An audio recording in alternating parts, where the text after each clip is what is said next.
ኦኬ እሺ። አይ መግለጫው ላይ አንዴ ስላሳዩኝ ነው እና መዝሙረ ጋገብች አንዴ እያወራሁ የምን መግለጫ ላይ? በእንደዚህ አይነት መግለጫ የቃለ ሕይወት ላይ እንደዚህ ታምናለች በስልጣን አብ ይበልጣል የሚል የሆነ ስላስነበቡኝ ብዬ ነው። እስቲ እንትኑን አስተምሮውን ካገኘሁት እዚሁ ተቀመጥና ካገኘኸው አንተም እንትን አድርገኝ። የቃለ ሕይወት እንደዛ የሚለው አስተምሮ ያለው ሰው ካለ እስቲ ሼር ያርገን። አይሮን ነው እኔ እሱን እንትን አላደርግም፣ ግን ካዶሽሽ ናገባሽ ሶ እኔ እንደዛ አይመስለኝም። አይዶንት ቢሊቭ ግን ካለ አሳዩንና እስቲ አብረን የቃለ ሕይወት ልጆችም እንዲያብራሩ እናደርጋለን። ግን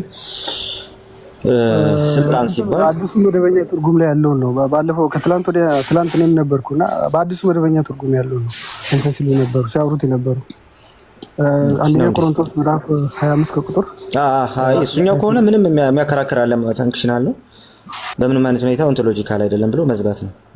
ሶ ምን እያላችሁ ነው በስልጣን ምናምን ስትሉ ምን ያሉ መስሏችሁ ነው ብሎ መጠየቅ ያስፈልጋል ወንድማችን ዋን። አይ ቃል እኔ ያሳዩ ልክ ነህ። ትላንትናም አይቻቸው ነበር፣ ግን ከመጽሐፍ ቅዱስ ነው የጠየቁት ትላንት። ከዚህ በፊት ግን ጠይቁኝ የነበረው ቃለ ሕይወት ብለው ስላሳዩኝ ብዬ ነው ቃለ ሕይወት ብዬ ጠየቁ እንጂ ትላንትናም እንደዛ ጠይቀው ነበረ። ልክ ነህ ወይ? የቃለ ሕይወት አሁን እጄ ላይ አለ። የቃለ ሕይወት አሁን እጄ ላይ አለ። ቆይ እግዚአብሔር አብ፣ እግዚአብሔር ወልድ፣ እግዚአብሔር ወልድ ጌታችንና መድኃኒታችን ኢየሱስ ክርስቶስ የእግዚአብሔር አብ ልጅ የዓለም ፈጣሪ በሥጋ የተገለጠ ፍጹም አምላክና ፍጹም ሰው ሆኖ ሁለቱም ባህርያት በአንድ አጣምሮ ከድንግል ማርያም መወለዱን ያለ ኃጢአት ሰው ሆኖ መኖሩን አምላካዊ ተአምራቱን ተውላጣዊና ቤዛዊ ሞቱን በሥጋው በሦስተኛው ቀን በኃይልና በክብር ከሙታን በመነሳቱ እርገቱን በአብ ቀኝ በክብር መቀመጡን አማላጅነቱን በሕያዋንና በሙታን ሊፈርድ በኃይል በክብር ዳግመኛ መምጣቱን ታምናለች ብሎ የሚያስቀምጠው። ከዛ ላይ የለም እንደዚህ በስላሴ አካላት መካከል አብ የበላይ አስተዳደር ነው የሚል ሀሳብ እንደዛ ነው ትዝ ይለኛል። የኔ አገላለጽ አዲሱ መደበኛ ትርጉም ነው እሱ ሮስኪ አዲሱ መደበኛ ትርጉም ነው እንጂ የቃለ ሕይወት አይደለም። እንትን ስላሴን በተመለከተ እስቲ ቆይ ሊያው አንድ ጊዜ እግዚአብሔር ይላል ስላሴ የሚለው ቃል በመጽሐፍ ቅዱስ ተጠቅሶ ባይገኝ እውነትነቱ ግን በመጽሐፍ ቅዱስ ውስጥ በግልጽ ይታያል። ስላሴ ማለት የቃሉ ትርጉም ሶስት ማለት ነው። ስለ ስላሴ ሙሉ ማረጋገጫ የምናገኘው በብሉይ ኪዳንና በአዲስ ኪዳን ነው። ስለዚህ አምላክነቱ በሶስት መልክ ስለመገለጹ ከዚህ በታች የቀረበውን ታምናለች አለ፣ ጥቅሶች ያስቀመጠ። ከዛ በኋላ እግዚአብሔር አብ በማንኛውም አይነት መንገድ ያልተወሰነና የማይወሰን የሁሉ ፈጣሪ መሪና ገዢ ማንም ሊያየው በማይችል ብርሃን የሚኖር አፍቃሪ አባት ቃል ኪዳኑን አክባሪ ታማኝ አምላክ አንድ ልጁን ዓለምን ለማዳን ወደ ዓለም የላከ መሆኑን ታምናለች ነው። ስለ እግዚአብሔር አብ እዚህ ድረስ ብቻ ነው የሚያወራው።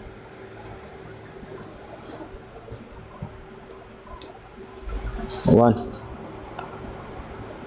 እሺ ቃል በቃ ያሳዩኝ ወይ ልክ ላይ ይችላል። እሺ እኔም ወያይቼ ምናልባት ሌላ ቨርዥን ከሆነም አላውቅም፣ ግን አዲሱ መደበኛ ትርጉምን ከሆነ አብ የበላይ አስተዳዳሪ ነው ብሎ ሲያስቀምጥ አፍተር ኦል ሞናርኪ ኦፍ ዘ ፋዘርን እንትን እናደርጋለንና ከዛ አንፃር ምን እንመለከተዋለን። ሁለተኛ ነገር ደግሞ ፈንክሽናሊ ራሱ ዝካር ነው። እሺ ኪንግስ አንድ ይጨርስና አንተ ትገባለህ። ኪንግስ አይ ሳይሆን በሱ ሐሳብ ላይ ማለት ነው። አሁን ይሄ አንደኛ ቆሮንቶስ ላይ ያለው ሐሳብ 15ኛው ምዕራፍ ላይ ማለት ነው ቁጥር 25 እሱ ከምን አንፃር ነው የሚፈታው? እሺ አንድ ጊዜ ሚዩት አድርግና እሱ ይጨርስ ኪንግስ። እሺ ዋን ጨርሰው። እሺ ስለዚህ ያልከኝ ያለው በስልጣን በአብ ይበልጣል የሚለው ቅድም ባልከኝ መልኩ ነው ማለት ነው። በአገዛዝ ግን አንድ ናቸው ብለን ልንፈታ የምንችለው? አዎ ይሄ ምንም የሚያከራክር ነገር አይደለም። በስላሴ አካላት ውስጥ የአገዛዝ ብልጫ የለም፣ ወይም ደግሞ አብ ገዢ የሆነበትና ወልድ ገዢ ያልሆነበት ምንም ነገር የለም። በዛ መንገድ ነው እንትን የሚያደርገው። እሺ ቃሌ ያው እንትኑን ካለኝ ይዤው እመጣለሁ። አመሰግናለሁ። እንግዲህ እሺ ቴንክ ዩ። የቃለ ሕይወት ግን እንደዛ የሚል አለ ካሉ እስቲ ይምጣና እናየዋለን። ችግር የለም።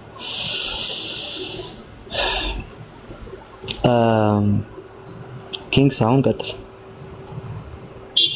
ጥያቄ ያላችሁ ሰዎች አንድ ቁጥር እየጻፋችሁ መግባት ትችላላችሁ። ኮፒ ሊንክ አድርጉት፣ ደግሞ ኮፒ ሊንክ አድርጉት፣ አካውንቱን ኮፒ ሊንክ አድርጉት። እሺ ኪንግ ቀጥል። እሺ የኔ እንትን የሚለው ምንድነው ኒቂያ ጉባኤ ላይ የተሰጠው የእምነት መግለጫ ማለት ነው። አሪዮስ ከቅዱስ አትናቴዎስ ጋር ባደረገው ሙግት ላይ ማለት ነው።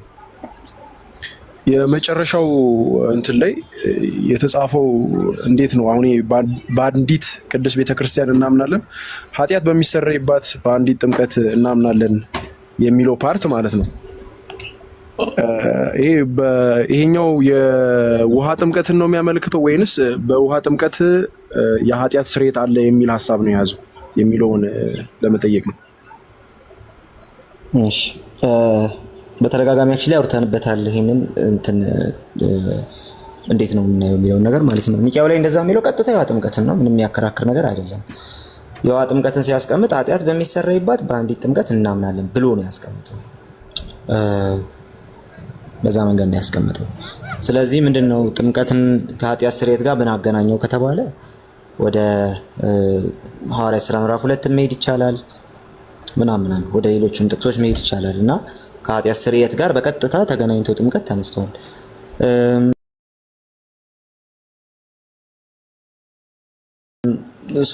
እነዛ ከኃጢአት ስርየት ጋር ተገናኝተው የተጠቀሱ ጥቅሶች ደግሞ ምንድነው እንትን የሚያደርጉት ኢምፕላይ የሚያደርጉት ሰው በክርስቶስ አምኖ አምኛለሁ ካለ በኋላ አልጠመቅም ቢል ሲምፕሊ የመልእክቱን ሪጀክት ነው የሚያደርገው። እሱ ብቻ ግን አይደለም።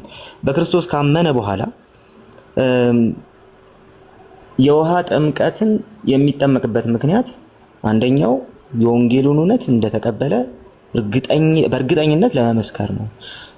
ሁለተኛ ነገር ደግሞ ራሱ የእግዚአብሔር ትእዛዝም ስለሆነ ነው። ለኃጢአት ስርየት የሚለው ሀሳብ ኃጢአታችሁ ይሰረይ ዘንድ በኢየሱስ ክርስቶስም ተጠመቁ በሚል መጥቷል። ይህንን ደግሞ ሄዳ የጴጥሮስ መልእክትም ላይ ማግኘት ትችላለህ። የጴጥሮስ መልእክት ጴጥሮስም ይናገራልና ማለት ነው። ይህም ውሃ ምሳሌ ሆኖ አሁን ያድነናል ይልና ከዛ የሰውነትን እድፍ ማስወገድ አይደለም እያለ ደግሞ ይናገራል። የውሃ ጥምቀት በቀጥታ ከኃጢአት ስርየት ጋር ከይቅርታ ከንስሐ ጋር አብሮ እንትን ብሏል። ምክንያቱም ያንን አሌጀንሳችንን ከእግዚአብሔር ጋር ልንገባ ያለውን ኪዳን በእኛ ሳይድ ምን ያህል እርግጠኛ እንደሆንበት የሚያሳይ ጭምር ነው። ስለዚህ ከዚህ የተነሳ ለኃጢአት ስርየት ሲባል የውሃ ጥምቀትን ከንስሐቸው ከኑዛዜያቸው ወንጌሉን ከመቀበላቸው ነጥለው የሚያዩት ካለመሆኑ የተነሳ ለኃጢአት ስርየት ተብሎ ተቀምጧል። የኒቂያው ጉባኤ ላይ ብቻ ሳይሆን ሲምፕሊ የሐዋርያት ሥራ ምዕራፍ 2 ሀሳብ ላይ ተመሳሳይ ነገር ታገኛለህ ምናምን። በዛ መንገድ ነው የምንመለከተው ማለት ነው። የውሃ ጥምቀት ስትል በጣም ብዙ ኢምፕሊኬሽኖች አሉት። አንዱ ከኃጢአት ስርየት ጋር የተገናኘ ነው። ተነጣጥለው የሚታዩ ነገሮች አሉ። ጥምቀት፣ የኃጢአት ስርየት፣ ንስሐ ምናምን የሚባሉ ነገሮች ወንጌል ከሰማ በኋላ አንድ ሰው ተነጣጥለው የሚታዩ ነገሮች አይደሉም። ኢንተርቻንጅ ስለሆኑ በዛ መንገድ ነው የሚቀመጠው። ኒቂያው የሚያስቀምጠው በዛ መንገድ ነው።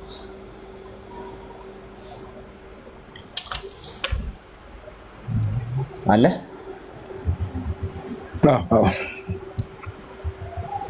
እና ግን አሁን እሺ አሁን እኛ ማለት ነው መጽሐፍ እንደሚል ኤፌሶን ምዕራፍ 2 ላይ እንደሚናገረው እንግዲህ በእምነት ብቻ እንደሆነ እንናገራለን ማለት ነው። ድነታችን በእምነት ብቻ የሚካሄድና የሚፈጸም እንደሆነ የምንናገርና የምናምን ሰዎች ነን እና ከዚህ ጋር ተቃርኖ አይኖረውም ወይ?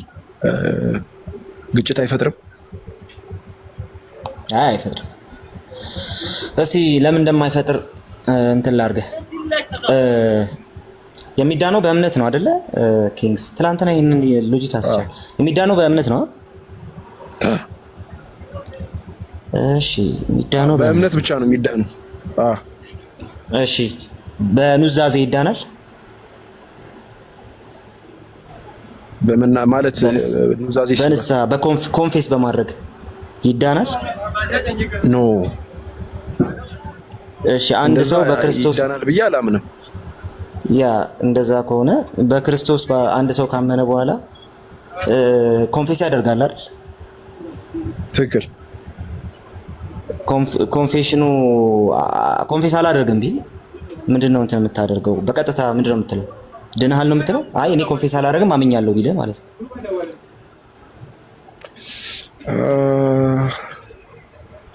እርግጠኛ አይደለሁም ምን ልል እንደምችል ግን የትኛውን ቤተክርስቲያን ሪያሊቲ እሱ ነው። የትኛውን ቤተክርስቲያን እንደዛ ያለውን ሰውዬ አታጠምቀውም ወይም ደግሞ አባልም አታረገውም በምንም አይነት ሁኔታ አይደል? ትክክል። ስቲል እምነቱ ነው የሚያድነው። ምንም ወደዚህ የሚያስብል ነገር የለውም። እምነቱ ነው የሚያድነው። ሰው በእምነቱ ነው የሚጸድቀው። እምነት፣ ንስሐ ደግሞ ይሄ ጥምቀት ምናምን እንደዚህ ነገሮች አንድ ላይ የሚመጡ ነገሮች ናቸው። ከእምነት የምትነጥል ጥምቀትን ከእምነት የምትነጥለው ነገር የአንድ ሳንቲም ሁለት ገጽታዎች ናቸው። በጣም በጣም ክሎዝሊ አሶሺየትድ ናቸው። የምትነጥላቸው ነገሮች አይደሉም። ጥምቀትን ስናነሳ የምናነሳው ከእምነት የተለየ ድነት ያድነናል ብለን አይደለም። በዛ ደረጃ አይደለም የምናነሳው። ነገር ግን ያመነው ሰውዬ ያንን እምነቱን አውትዋርድ ሊጭምር የሚያሳይበት መንገድ ነው።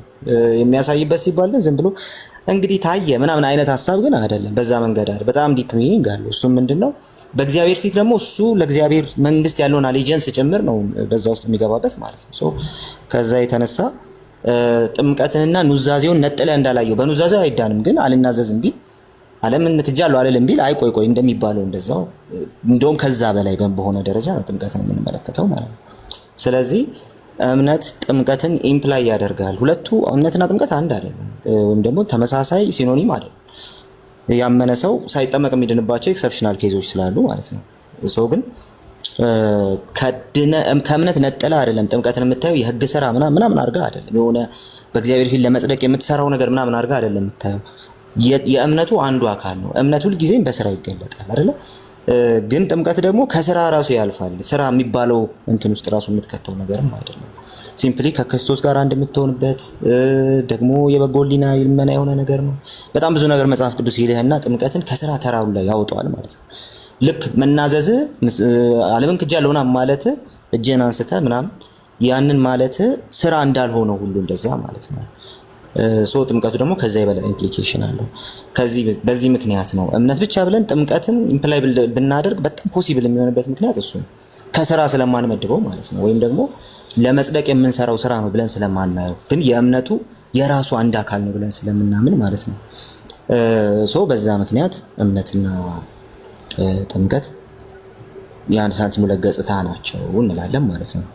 እምነትና ስራ ስትል ስራን እንትን የምታደርገው ስራን ኢምፕላይ የምታደርገው በእምነት ስለጸደቅ በዛው በጸደቅበት እምነት በእግዚአብሔር ፊት ለማፍራት የምታደርገው ነገር ነው አይታል። በዛ መንገድ ነው የምታስቀምጠው። ስለ ጥምቀት ስታነሳ ግን እንደዛ አይደለም። ስለጸደቅ በእምነት ስለጸደቅ ፍሬ ለማፍራት የምታደርገው ነገር አይደለም። ቀጥታ ከእምነቱ ጋር አብሮ ተያይዞ የሚመጣ ነው፣ ልክ እንደነሳው ማለት ነው።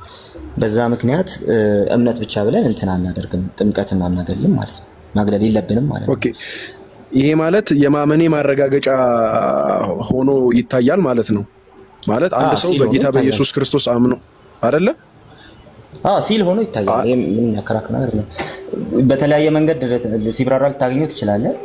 ግን ደግሞ ሲል ነው የሚለው ነገር ኦፍ ኮርስ አንድ ሰው አምኛለሁ ካለ በኋላ ለማመኑ እንደ ሲል የሚያገለግለው ለማመኑ የማመኑን ራሱ እንደ ሲል የሚያሳየው በዛ ነው። አንድ እንግሊዘኛ ሶርስ ታነባለህ? አልፎ አልፎ ብዙም ባይሆን። ኦኬ ቢሊቨርስ ባፕቲዝም ቢሊቨርስ ባፕቲዝም የሚል አንድ መጽሐፍ አለ። የባፕቲስቶች መጽሐፍ ነው። ቶማስ ሻየር መጽሐፍ ነው። በደንብ ያብራራዋል። ቢያንስ እሱን ጀስት ወደ ኮንፌሽናሉ ነገር ባትገባ እንኳን እሱ በደንብ ያብራራዋል። ሶ ቼክ ታርገው አሪፍ ነው ብዬ አስባለሁ። እሺ፣ ከዛ በተለይ አሁን ከዚህ ጋር ተያይዞ ማለት ነው አሁን አንዲት ጥምቀት ከሚለው ጋር ተያይዞ አሁን ያመነ ሰው ጥምቀትና ድነት የአንድ ሳንቲም ሁለት ገጽታዎች ነው እንደተባለው ማለት ነው። ያመነ ሰው መጠመቅ ካለበት አሁን ያ ያመነው ሰው በየትኛው መንገድ ነው የሚጠመቀው? ማለት በአብ በወልድ በመንፈስ ቅዱስ ስም ነው የሚጠመቀው ወይንስ ደግሞ ሐዋርያት ስራ ላይ ጴጥሮስ እንደተናገረው በኢየሱስ ክርስቶስ ስም ብቻ ነው የሚጠመቀው? ይህንንስ ሀሳብ እንዴት ነው የምናደርገው? ኦኬ፣ በማን ስም ይጠመቅ ነው? አዎ በትክክል። እሺ፣ ይሄን ለማየት ወደ early church መሄድ ያስፈልጋል። አንደኛ የማቴዎስ ወንጌል ምዕራፍ 28 ላይ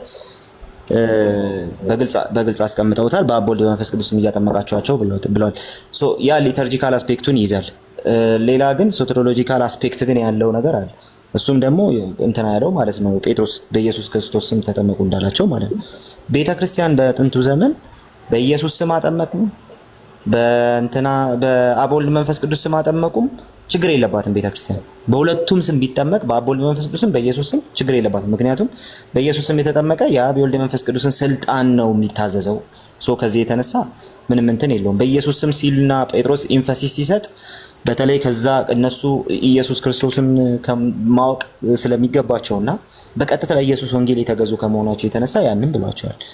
ያ ማለት ግን በሁለቱም ስም መጠመቃቸው ለቤተ ክርስቲያን ችግር አይደለም። በአብም በወልድ በመንፈስ ቅዱስም በኢየሱስም ስም ማለት ነው ችግር አይደለም ለቤተ ክርስቲያን ዳዝንት ማተር። ለምሳሌ ያደርገው ምንም ችግር አይኖረውም። ቤተ ክርስቲያን ግን በአብ ወልድ በመንፈስ ቅዱስ የሚለውን ለረጅም ጊዜ ይዛው ቆይታለችና ያንን ተከትለን ነው እየሄድን ያለ ነው። በዛ መንገድ ነው መሄድ የሚኖርብን ብዬ የማስበው እንደዛ ነው። አመሰግናለሁ ቃሌ። እሺ እሺ ቴንክ ዩ። ጨረስካ?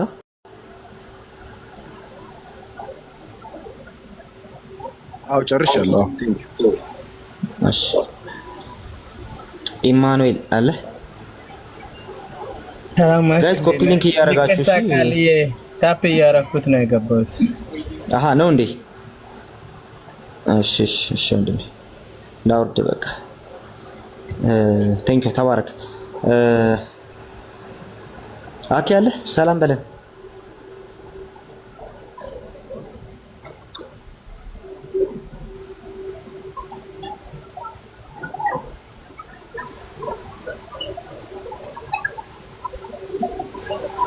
እሺ አኪ እስኪመጣ ድረስ ኦብዘርቨር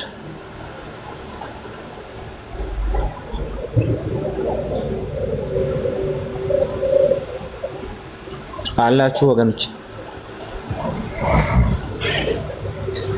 ኦብዘርቨር ቃልዬ እንዴት ነህ? አለው ለወንድምነት እኛ ጋር ገና ጠዋት ናት። መስማት ነው። እሺ እሺ እስኪ በኋላ ከቻልክ በቃዋል ተጋብዘሃል። በቃ ከቻልኩኝ እመጣለሁኝ። ወደ ማታ እንደሆነ ማስታወቂያ አይቻልም። ከቸርች ቶሎ ከገባው እመጣለሁ ካልደከመኝ። እሺ ብሮ። እሺ ብሮስቲ። እሺ ታንክ ዩ። ጽዮን አይታለሽ? አለው ቃሌ ሰላም ለእናንተ የጌታ ጸጋና ሰላም ይብዛላችሁ። እንዴት ናችሁ? እግዚአብሔር ይመስገን። እኔ ጥያቄ ስለ ክርስቶስ ባህሪ ስለ ሁለቱ ባህሪ ነውና ያው ወንጌል አማኝ ነን ብለው ግን ያው በምድር ሲመላለስ አምላክነት ስልጣንና ተጠቀመች የሚሉት ጋር ትንሽ ጥያቄ ነበረኝና ኃጢአት ከማስተሰረይ ጋር ነበር ጥያቄና አምላክነቱን ተጠቅሟል ብዬ ነው በምድር ሲመላለስ የአምላክነት ስልጣኑን ተጠቅሟል ብዬ አምናለሁና ስለ ኃጢአት አንዳንድ ጥያቄ ተነስተው ነበርና ደም ሳይፈስ ስርየት የለም ስለሚባል ይሄን እንዴት ታየዋለህ ካንተ? ደም ከመፍሰሱ በፊት ስርየት እንዴት ሊገኝ ይችላል ብለው ይሞግታሉና አንተ እንዴት ታየዋለህ ይሄን ነገር? ጥያቄና አግኝተው ሆነ አይ አሪፍ ጥያቄ ነው። ቆይ ኤልያስ ሚዩት ላድርገው የሰማ አይደል? እሺ የመጀመሪያው ኢየሱስ በምድር ላይ ሳለ የአምላክነት ባህሪውን የመለኮት ባህሪውን አልተጠቀመም ነው አይደል? አዎ እንደዛ ብለው ነው የሚያምኑት፣ ግን ወንጌል አማኝነን ነው የሚሉት። መለየት ትንሽ አሁን ላይ ሁሉንም ሰው ግን እኔ እንደዛ አላምንም። መለኮትን ተጠቅሟል ብዬ ነው የማምነው እኔ። አንድ ሁለት ሰዎች ዲቤት አድርጌያለሁ ከዚህ በፊት ወንጌል አማኞች ነው ይላሉ። እንግዲህ አንዱ የካውንስላችን ስራ እሱ ነው መሆን ያለበት ብዬ ነው እኔ ደግሞ በጣም በጥብቅ ማስበው ማለት ነው። ምክንያቱም ነገረ ክርስቶስ ላይ የተሳሳተ ነገር ከያዝሽ ነገረ ክርስቶስ ላይ ስህተት ካለ ሌላ ኑፋቄን መቋቋም ራሱ አይቻልም። በቃ ኢየሱስ ላይ ችግር ያለበት ኢየሱስ ላይ ኑፋቄ ያለበት ስለ ኢየሱስ በትክክል የማያስተምር ሰው ሌላ ነገርን በትክክል በጭራሽ ማስተማር አይችልም። ስለዚህ ነገረ ክርስቶስ ላይ በጣም ኃይለኛ የሆነ ስራ ያስፈልጋል። በጣም ኃይለኛ የሆነ ስራ። ሁለቱን ዲቤት አድርጌያለሁ ከዚህ በፊት ፍሬውንና ፓስተር ፍሬውንና ናቱ። ኢየሱስ መለኮታዊ ባህሪውን ተጠቅሟል ወይ? አዎ በቀላሉ አዎ። የመለኮታዊ ባህሪውን ስራ ከሰባዊ ባህሪው ነጥለን ይሄን በመለኮቱን ያደረገው ይሄንን በስጋውን ያደረገው አንዱ ስጋውን ሳያስገባ ሰውነቱን ሳያስገባ አንዱ መለኮትነቱን ሳያስገባ ማለት ነው። እንደዛ ግን አንልም። በዛ መንገድ አናስቀምጥም ነው። ምክንያቱም ኮሚኒኬሽን ኦፍ አትሪቢዩትስ የሚባል ነገር አለ። እሱ ውስጥ በደንብ ባልገባም አሁን ግን ኢየሱስ ክርስቶስ በመለኮትነቱ እንደ መለኮታዊ ባህሪ ከአብ ጋር አንድ እንደመሆኑ በመለኮታዊ ስልጣኑ ያደረጋቸው ነገሮች አሉ። ለምሳሌ ሌላውን ነገር ትተነው ክሌሞቹ ራሳቸው ያንን ያሳያሉ አይደለ? ከአብ በስተቀር ወልድን የሚያውቅ የለም ካለ በኋላ ከወልድ በስተቀር ደግሞ አብን የሚያውቅ የለም ይላል። አይታቻል? ከወልድ በስተቀር ራሱ አብን የሚያውቅ የለም ይላል። ያ እውቀት አብ ወልድን እንደሚያውቀው እንደዛው አብ ወልድን እንደሚያውቀው አስቢ እንግዲህ ያ ፍጹም እውቀት በወልድና በአብ መካከል አለ። አብ ራሱ ወልድ ራሱ አብን ያውቀዋል።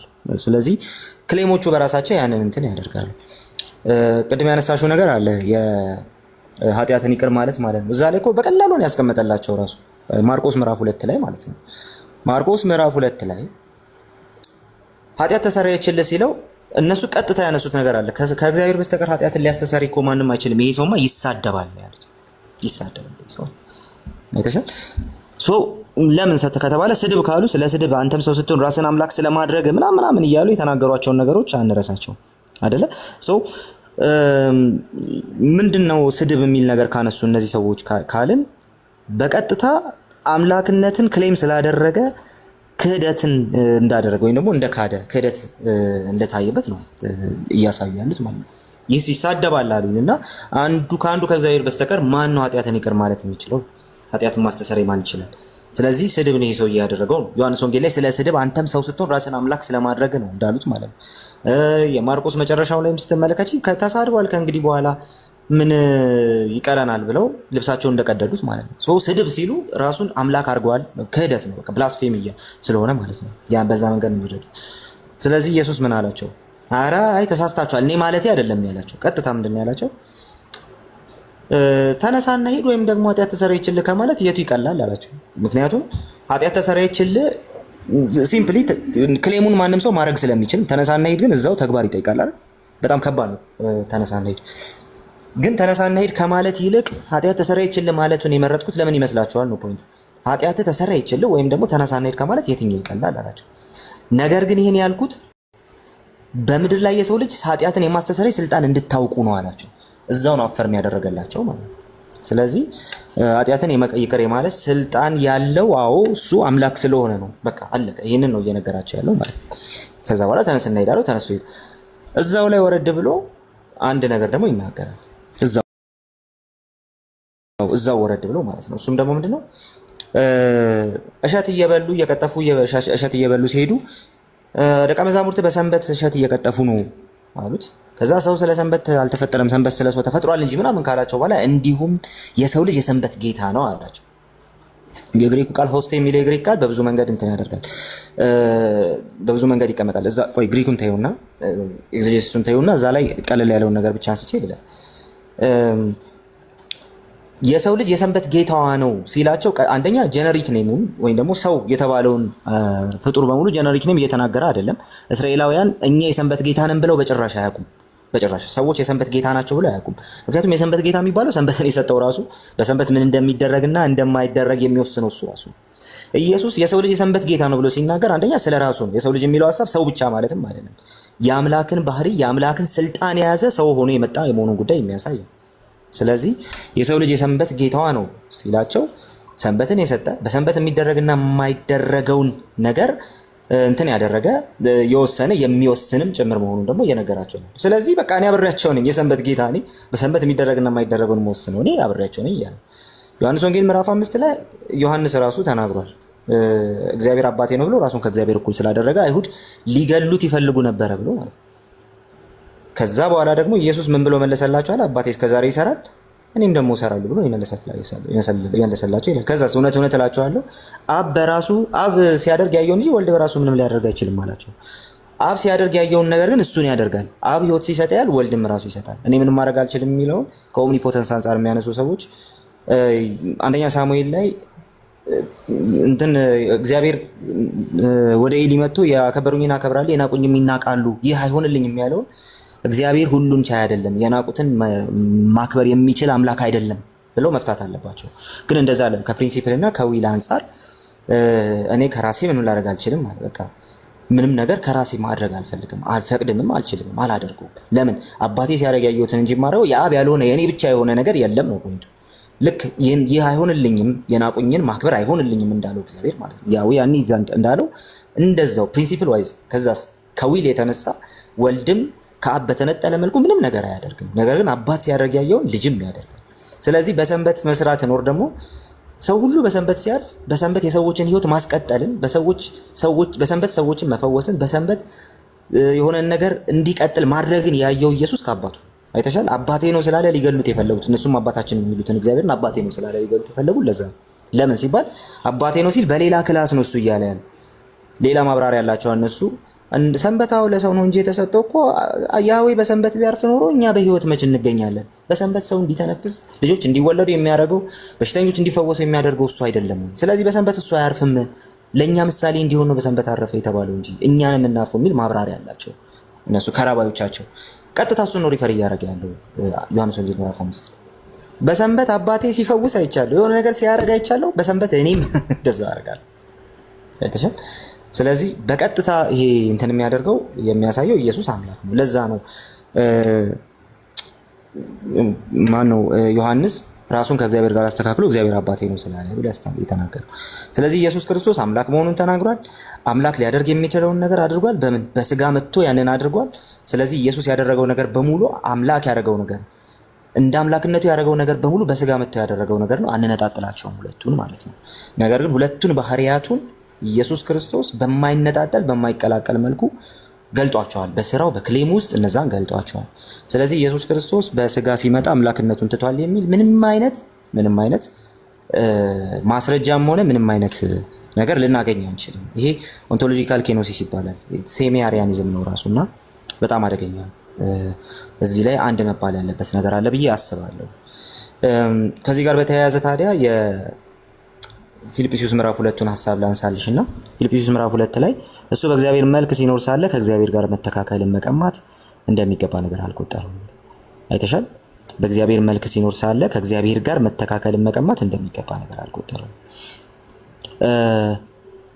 እዚህ ቦታ ላይ እንትኑ በእግዚአብሔር መልክ ሲኖር ሳለ የሚለው ሐሳብ ራሱን ባዶ አድርጎ በመጣበት ጊዜ እንኳን በአምላክ መልክ ነው ያለው የሚል ሚኒንግ ያለው የግሪክ አወቃቀር ነው ያዘው። ሞርፌቴው ፓርኮን የሚለው ቃል በቀጥታ ኢየሱስ በጣም እንትን ነው ኮንቲኒየስ በሆነ መንገድ የሚነገርን ነገር እንትን ለማድረግ ለመግለጽ የሚውል ግራማቲካል አገባብ ነው የገባው።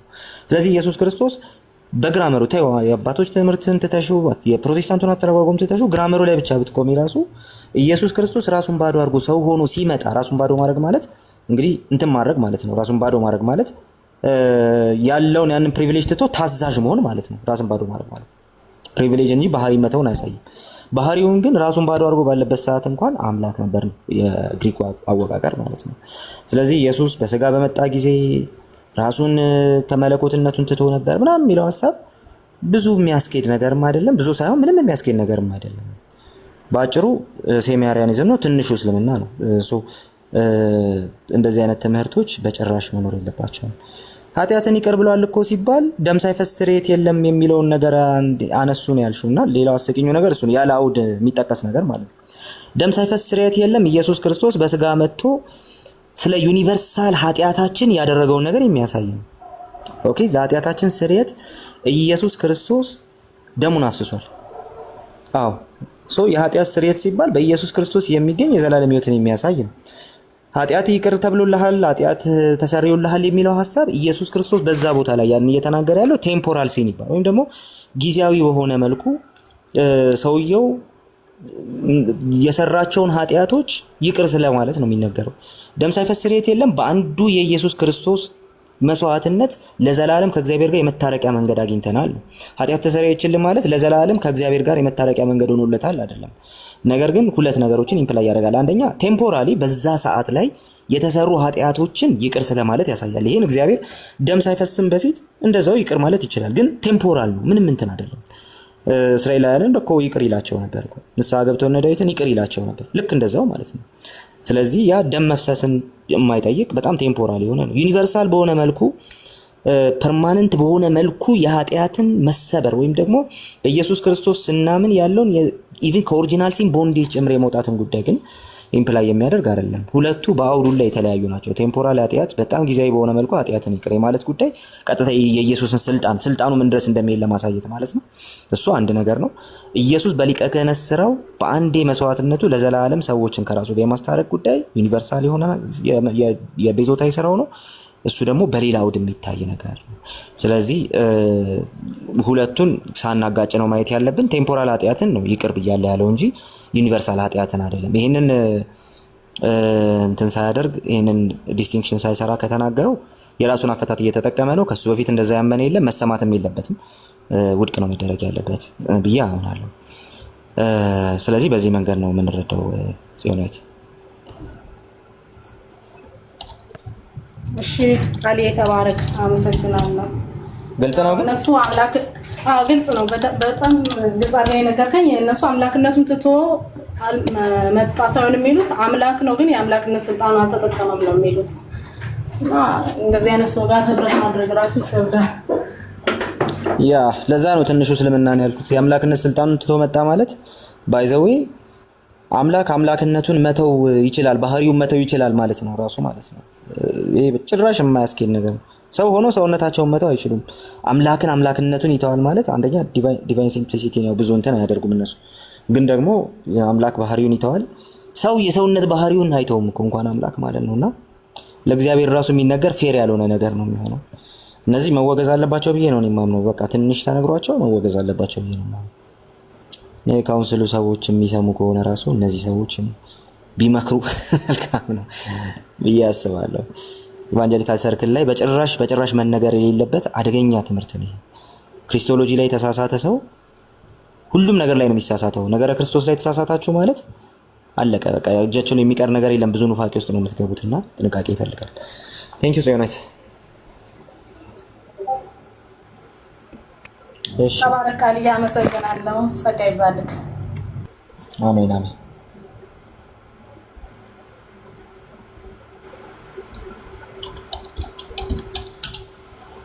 እሺ ቀጥል እስቲ። ማን የገባው ቀድሞ?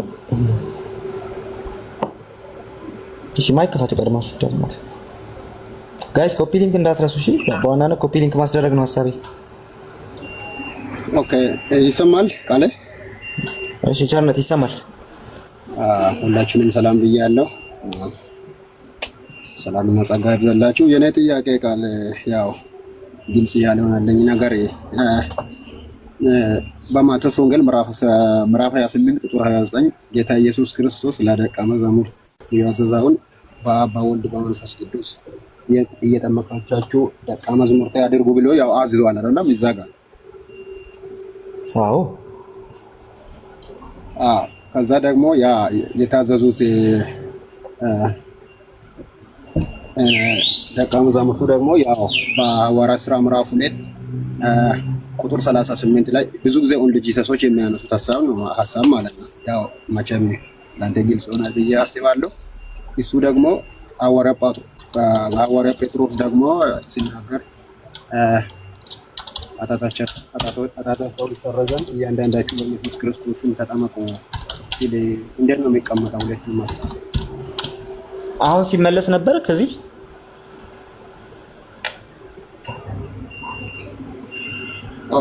መልሳል። እኔ አልሰማሁም። እኔ ምናልባት አሁን ነው ገባው። እሺ መልሼው ነበር። ሪከርድ ተደርጎ ከሆነ ይደርሳል ብዬ አስባለሁ። በዋናነት ግን በደንብ እዛ ጋር አስቀምጨዋለሁ። ሁለቱም ላይ የቤተክርስቲያን የጥምቀት እንትን ምንም የሚያመጣው እንትን የለም፣ የሚያመጣው ልዩነት የለም። ጴጥሮስ በኢየሱስ ስም ተጠመቁም አለ፣ ኢየሱስ በአብ ወልድ በመንፈስ ቅዱስ ስም አጥምቁም አለ። ቤተክርስቲያን ችግር ሆኖባት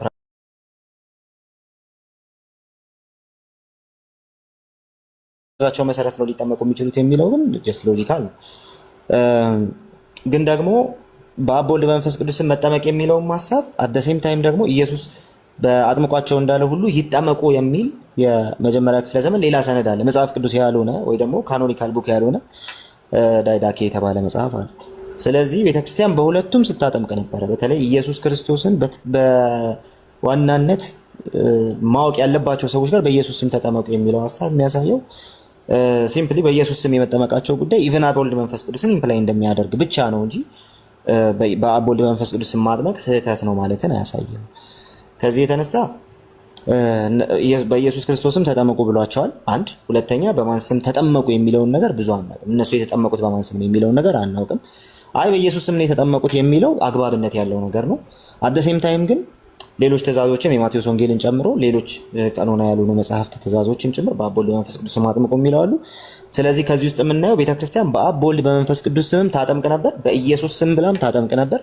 ለቤተክርስቲያን ሁለቱም ልዩነት አልነበረውም፣ ስላሴያዊ እምነት እስካላት ድረስ ማለት ነው።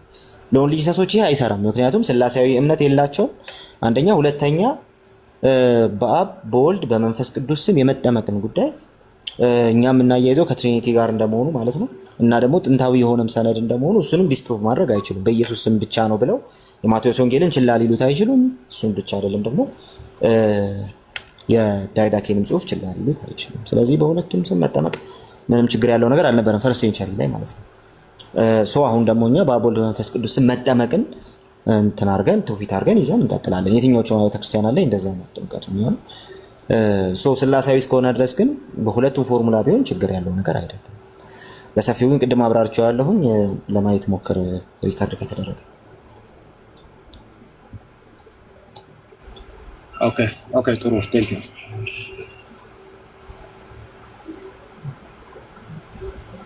God is one።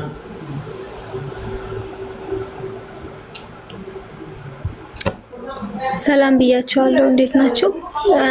እየሰማችሁ ነው? ቀጥታ ጥያቄ አለሽ? የለኝም፣ ልማር ነው የገባሁት። እሺ ቦታ ከጠበበ እናወርድሻለን። እንደዛ ከሆነ ጂሰስ ኢዝ ሎርድ ይቻላል።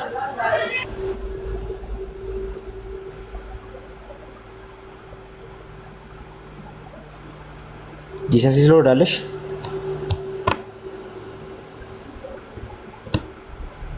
አይሰማትም። እሺ ኤልያስ አለ አለው። ሰላም ናችሁ? አለን። ጂሰስ ኢዝ ሎርድ ስለዚህ ግቢ። እሺ ቀጥል ኤልያስ። የኔ ጥያቄ ምናልባት አጠር አድርጌ ለማስቀመጥ ብዙ ጊዜ የኤርሊ ቸርች ፋዘርስ በውይይት ላይ እና በአንዳንድ ትምህርቶች ላይ ይጠቀሳል እና ምናልባት በወንጌላውያን ህብረት ውስጥ ያለን ሰዎች እኔ እንግዲህ ረጅም ዓመት ወንጌላዊ ቸርች ውስጥ ሰርክል ውስጥ ነው ያሉት እና የቅርብ ጊዜ ሀሳቦች ይመስሉኛል አሁን እነዚህ ኤርሊ ቸርች ፋዘርስን ማንሳት እና ለምንማረው ትምህርት እና እንትን በዋናነት መጽሐፍ ቅዱስ እንደውኛ ከድሮም ስንጠቅስ የነበረውና እነሱ አሁን ለትምህርትና ለእንትን ለውሳኔ ለመስጠት አሻሚ ለሆኑ ነገሮች ላይ ዶክትሪናል ኢሹዎች ላይ ቸርች እንግዲህ የወንጌላውያኖች ሲያነሱ ብዙ አላውቅም። ምናልባት ትነግሩኛል። ይሄ ረጅም ዓመት ወንጌላውያን ሰርክል ውስጥ ነው የነበርኩት እና መድረክ ላይም የእነሱ ስም አይነሳም፣ ስልጠና ላይም ብዙ እኔ ሰምቼ አላውቅም እና አሁን ዚስ ዴይስ ግን ኤርሊ ቸርች ፋዘርስን ጽሁፎች የማየት አብሮ በሚነሱ ቶፒኮች ላይ እየተለመደ መጥቷል እና እስከምን ድረስ ነው የምንቀበላቸው? ዋናው ለትምህርታችን እንደ መጽሐፍ ቅዱስን ነው የምንወስደው እና የቸርች ፋዘርስን ግን ድርሻቸው ምን ያህል ነው የሚለውን እስቲ ምናልባት አንተ ቃሌ ሀሳብ ብትሰጥበት። ታንክ ዩ። እሺ ኢቫንጀሊካል ሰርክል ላይ አባቶች ብዙ ጊዜ አይባልም፣ በዛ መንገድ አይቀመጥም። አንዳንድ ማብራሪያዎች ምናምን ጀስት መመኑ እንትን በሚያደርገው በሚረዳው መልኩ ይመጣል። ግን እሱ ብቻ አይደለም። ኦርቶዶክስም ጋር ብትሄድ መሬት ላይ ያንን አታገኝም። ቱ ቢሆንስ አንዳንድ አባቶችን ምናምን እንትን ሲባል ታያለ እንጂ ያንን አታገኝም። በፓትሪስቲክ ጥናት ላይ ግን ፕሮቴስታንቲዝሙ የሰራውን ያህል እንደውም ማንም አልሰራም ብዬ ለመናገር ድፍረቱ አለ። ኢቫንጀሊካል ሰርክል ላይ እንደነዛ አይነት ነገሮች አለመኖራቸው ወይም ደግሞ ዝም ብሎ ሲጠቀሱ አለመስማታችን ብቻውን እኛ ጋር እንደዛ አይነቱ ነገር የለም ለማለት አያስችልም። ለምሳሌ ኤልያስ የት ቸርች ነህ?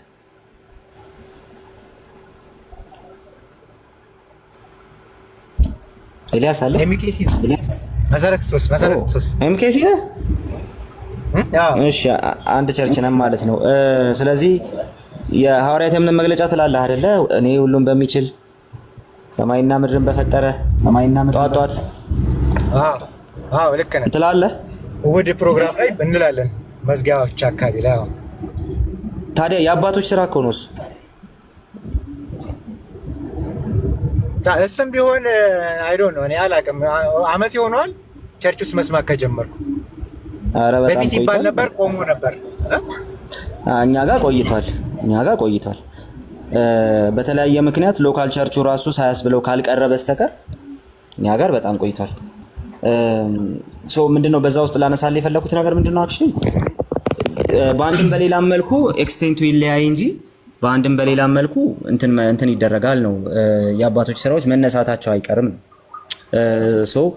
እንደው እንትኑ ኤክስቴንቱ ግን ሊለያይ ይችላል። በዛው ልክ ደግሞ ለአባቶች ስራዎች ደግሞ ትኩረት አይሰጥም። አረሚት እሺ አባቶቻችን እንዳልን ብለው የሚያስተምሩ እሺ ኤልያስ ጋር ልመለስና ለምሳሌ ማብራሪያዎቻችንን ተመልከት። ማብራሪያዎቻችንን ለመመልከት ሞክርና እንዳልኩ አሁን የሐዋርያት የእምነት መግለጫ ቀጥታ እንትን የሚያደርግ ነው። የአባቶች ስራ ነው ራሱ ማለት ነው እንጂ የሚኬሲ ስራም አይደለም። በአናባቲስት ትራዲሽን ውስጥም የተለመደ ነገር ራሱ አይደለም። ኢቭን ጀስት ኤምኬሲ እንደዛ አሁን እንደዛ አይደንቲፋይ የምትደረግ ቸርች ባትሆንም ማለት ነው። ግን ደግሞ በአባቶች ዘንድ ደግሞ እሱ በጣም እንትን ነው። ሌላው ፖይንት ግን እዚህ ጋር ሃይማኖታዊ ይነበባል የሚል ነገር እያየሁ ነው። አይነበብም አላልኩም፣ ግን ጀስት አብዛኛው ምዕመን ጋር የአባቶች ስራዎች ተብሎ ያን ያህል ሪኮግናይዝ ይደረጋል ወይ ነው ፖይንቱ። እሱ ነው እንጂ በቤተክርስቲያን አይነበብም። በቤተክርስቲያንማ ይኸው የኛም የአባቶች ስራ ብለን እናነባለን የሐዋርያት የእምነት መግለጫ፣ ግን እንትን አይሰጥም ነው ፖይንቱ። እኛ ጋር በጣም ይሄ ምንድነው ትኩረት ግን አይሰጥም። ያን ትኩረት ማምጣት ያስፈልጋል። ብዙዎች ጋር ትኩረት አይሰጥም። ሙሉ በሙሉ ጥቅም ላይ አይውልም ሳይሆን ትኩረት አይሰጥም። ፕሮቴስታንት ስኮላርሺፕ ጋር ስትመጣ ደግሞ እሱ ደግሞ ሌላ እንትን ነው፣ ሌላ ታሪክ ነው የምታገኘው። ምክንያቱም የፕሮቴስታንቱ ስኮላርሺፕ ከፓትሪስቲክ ስራዎች ጋር በጣም የቅርብ ግንኙነት ያለው ነገር ስለሆነ ማለት ነውና አንዳንዱን ዝም ብዬ እዚሁ ላሳየህና ፊሊፕ ሻፍ ሲባል ሰምተህ ታውቃለህ?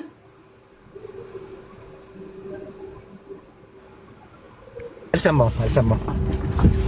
እሺ ፊሊፕ ሻፍ ፕሮቴስታንት ነው፣ አንግሊካን ስኮላር ነው ምናምን። ፓትሪስቲክ ስራዎችን አሁን ካቶሊኮች እና ኦርቶዶክሶች ጭምር የሚጠቀሙበትን የፋዘር ታዶስ ማላቲን ብትመለከት፣ ካቴኪዝም ኦፍ ዘ ኮፕቲክ ኦርቶዶክስ ቸርች፣ እንደዚሁም ደግሞ የካቶሊክን ሶርሶች ብትመለከት ለነሱ ሁሉ እንደ ሪፈረንስ የሚጠቅመውን ስራ ሰብስቦ ያስቀምጠው እሱ ነው ሰብስቦ ያስቀምጠው በዛ መልኩ ማለት ነው። ስለዚህ ፓትሪስቲክ ስራዎች ላይ በጣም ኃይለኛ ትኩረት ፕሮቴስታንቱ ይሰጣል ለማለት እንትን እናደርጋለን። እሱ ብቻ ሳይሆን ለምሳሌ እያወጣሁት ነው። እሺ ለምሳሌ ይቅርታ አንዴ። እሺ ሌላ ደግሞ የእንትናን ስራዎች ብትመለከት ስሙ ጠፋብኝ። አፖስቶሊክ ፋደርስን ጋይስ ማን ነው እንትን ያደረገው? ስሙ ጠፋብኝ። የአፖስቶሊክ ፋደርስን ስራዎች ብቻ ሰብስቦ ያስቀመጠ ደግሞ ሌላ ስኮላር አለ፣ ፕሮቴስታንት ስኮላር ማለት ነው። ፖይንቴ ምንድነው? የአባቶች ስራዎችን በተመለከተ በጣም በኃይል ነው እንደውም እንትን የምናደርገው ብዬ አስባለሁ፣ የምንጠቀመው ብዬ አስባለሁ። ግን ወደ ሎካል ቸርች ሲወርድ እንትና የሚባለው አባት እንትናም የተባለው አባት ምናምን ተብሎ አይቀመጥም። ማብራሪያዎቹ እንደ ማብራሪያ ዝም ብለው ተቀምጠን ተደርገው ይመጣሉ፣ ታትመው ይመጣሉ። ስለዚህ ኮሜንታሪዎቹን ታነባለህ። ኮሜንታሪዎቹ ውስጥ ግን እነዛን ስራዎች ታገኛቸዋለህ። በዛ መንገድ በጣም ጥቅም ላይ ይውላሉ። ኮሜንታሪዎቻችን በአባቶች ስራዎች ሪች ናቸው።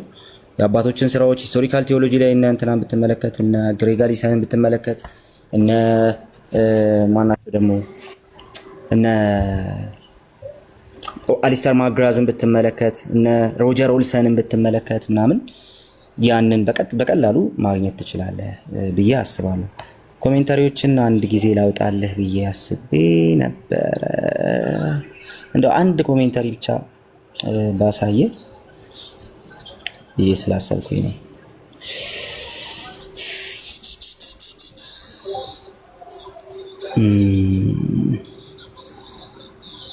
የት አስቀምጬው ነው?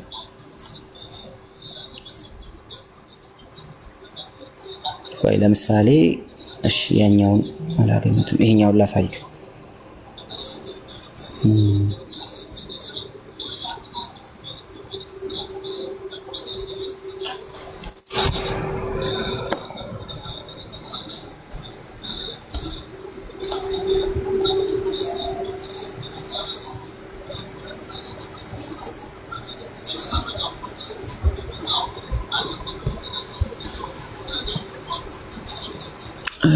እሺ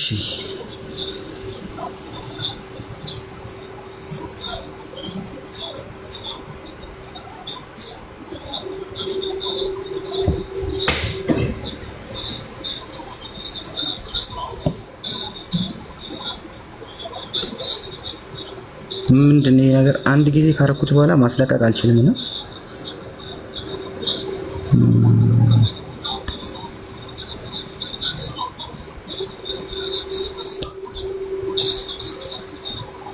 አሁን አስለቀቁት።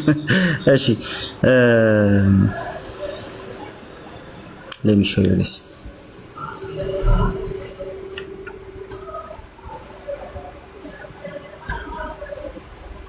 ይሄ መጽሐፍ አየው። አሁን ይሄ ስለ ጀስት ባፕቲዝም በተመለከተ ነው። ባፕቲዝም ልጆች አይተዋል። ይሄ መጽሐፍ ይታያል አይለስ? ያው ይታየኛል ትንሽ የአባቶችን የአባቶችን ስራ ችግር የለውም። ይሄ ባፕቲዝም ምን አርሊ ቸርች ነው የሚለው ያ ሶ ፈርስት 5 ሴንቸሪስ እነዚህ አምስቱ የመጀመሪያ ክፍለ ዘመናት ላይ እስከ አምስተኛው ክፍለ ዘመን ድረስ እስከ 400 ዓመተ ምህረት ድረስ ማለት ነው እስከ 490 ምናምን ዓመተ ምህረት ድረስ ያሉ ስለ ጥምቀት የነበረን ቴዎሎጂ ጥንቅቅ አድርጎ የያዘ መጽሐፍ ነው። አንድ ፕሮቴስታንት ዞር ብሎ የአባቶችን ስራዎች ልመልከት ቢል ማለት ነው በጣም ኢሜንስ የሆነ በጣም ብዙ ሶርስ ማግኘት ይችላል። እያየህ ነው። ኢሜንስ የሆነ ስራ ማግኘት ይችላል። ይሄ እንግዲህ አንድ መጽሐፍ ነው። ዝም ብዬ አንድ መጽሐፍ ብቻ አውጥቼ ነው እንትን እያደረኩኝ ያለሁት እያሳየ ያለሁት ማለት ነው። አሁን ደግሞ ይሄንን መጽሐፍ ተመልከት። ሂስቶሪካል ቴዎሎጂ ነው። ግሬግ አሊሰን ይባላል። ሂስቶሪካል ቴዎሎጂ ነውና እንትን የሚያደርጋቸው የሚያነሳቸው ነገሮች በሙሉ ጀስት ሂስቶሪካሊ የሚያነሳቸው ነገሮች በሙሉ በቤተክርስቲያን አባቶች ስራዎች ውስጥ ነው የሚያነሳቸው። እንደ እከሌ የተባለው አባት በዚህ መንገድ ይሄን ነገር አስቀምጦታል። ሲምፕሊ በሲስተማቲክ ቴዎሎጂ መንገድ የተቀመጠ ነው። ስለዚህ ጉዳይ በዚህ ዘመን የነበሩ አባቶች ይሄንን አስቀምጠዋል እያለ በሰፊው በእያንዳንዱ ክሪስቶሎጂ፣ ቴዎሎጂ ኦፍ ባፕቲዝም ይኸውልህ አቶንመንት አሁን ይሄ ሚድል ኤጅ ላይ ያለን ነገር የሚያሳይ ነው። ቆይ let me show you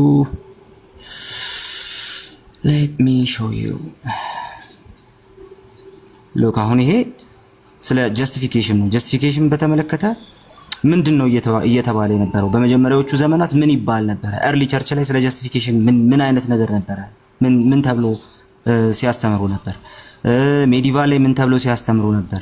ምናምን በጣም ሰፊ በሆነ መልኩ በዚህ መልኩ ነው ሲያስቀምጡት የነበረው ማለት ነው። ስለዚህ ፕሮቴስታንቱ የአባቶችን ስራዎች አይጠቀምም ምናምን እሱ የሚያስኬድ አይደለም። ምንድነው ግን ሎካል ቸርቾች ላይ ሲመጣ ይሄ ነገር ሎካል ቸርቾች ላይ ሲመጣ ሎካል ቸርቾች የቤተክርስቲያን ታሪክ አባቶችን በተመለከተ ምናምን ራሱን በቻለ መልኩ በተዋቀረ መልኩ ግን እንትን አያደርጉም። ትምህርቶች ውስጥ ፕሮቴስታንቱ ትምህርቱ ላይ ያተኩራል፣ ዶክትሪን ላይ ያተኩራል።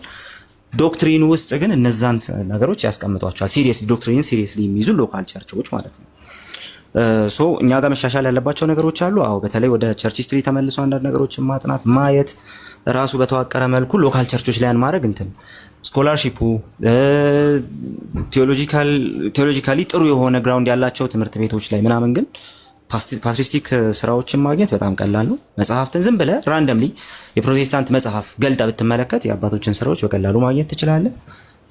ሪፈረንሶችን ከዛ ውስጥ ማግኘት ትችላለህ። ኢቭን ሂስቶሪካል ቴዎሎጂ እና አባቶችን በተመለከተ የሚሰሩ ስራዎች ላይ በጣም ግንባር ቀደም የሆኑ ቴዎሎጂያኖች እኛ ናቸው። ከነ ፊሊፕ ሻፍ ጀምሮ እንትን ማድረግ ትችላለህ። ራሱ ትሬስ ባክ ማድረግ ትችላለህ። እነ ሉተር እነ ካልቪንን ብትመለከት አሁን ካልቪን ዮሐንስ አፈወርቅ የካልቪን ፌቨራይት ነው ምናምን ከጅማሬው ከአጀማመሩ ከአነሳሱ ሲጀመር ራሱ ፓትሪስቲክ ወርኮችን በጣም ፕሮቴስታንቱ ይጠቀማል። አፍተር ኦል ግን ሎካል ቸርቾች ላይ እና ስኮላርሺፑ ላይ ትንሽ አሁን ጋፕ አለ። እሱን ጋፕ ማጥበብ ያስፈልግ ይሆናል። ከዛ በተረፈ አይጠቀምም ማለት አይደለም። ቢያንስ በቃ አሁን አንተ ባለህበት ቤተክርስቲያን የሐዋርያት የእምነት አንቀጽ ይባላል። እሱ በየማለዳው ይባላል። ምን ያህል ሰው ይረዳዋል፣ ምን ያህል ሰው በጥልቀት እየተማረው ነው ምናምን የሚለውን እሱም የሎካል ቸርቾች ስራ ይሆናል። ለምሳሌ እኛ ጋር በትምህርት ክፍሉ የምናስበው ነገር አለን። ይህንን ራሱን የሐዋርያት የእምነት መግለጫን ቁጭ ብሎ እሱን አመት ሙሉ ማስተማር ይቻላል። ምን እየተባለ ነው በዚህ ውስጥ የሚለውን ነገር አመት ሙሉ ማስተማር ይቻላል። ያንን አድርግ ብለን ኦልሬዲ እንትን አድርገናል። ኦልሬዲ ፎርሙሌት አድርገናል። ሶ በዛ መልኩ ማስኬድ ያስፈልግ ይሆናል። ሶ እንደዛ ነው እንትን የምናደርገው እንመለከተው። እሺ አመሰግናለሁ። እግዚአብሔር ይስጥ። እሺ ብሮስ ተባረክ። ጥያቄ ያላችሁ ሰዎች እየገባችሁ ጥቂት ሰዓት ነው ያለኝ እና ኮፒ ሊንክ እንዳረሱ። እሁድ ዲቤት አለ ማነው? ቅዳሜ ዲቤት አለ። ማስታወቂያ ያለቃለሁ።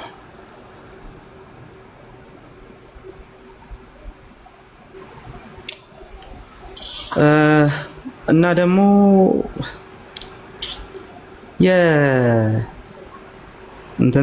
የኤፌሶንን ትምህርት መሀል ላይ ያቆመናል።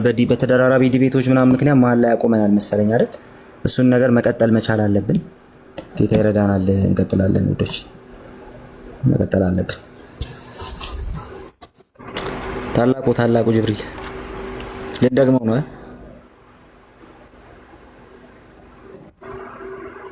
ሰራዊቴ እንዴት ነህ? ልኝ በእናትህ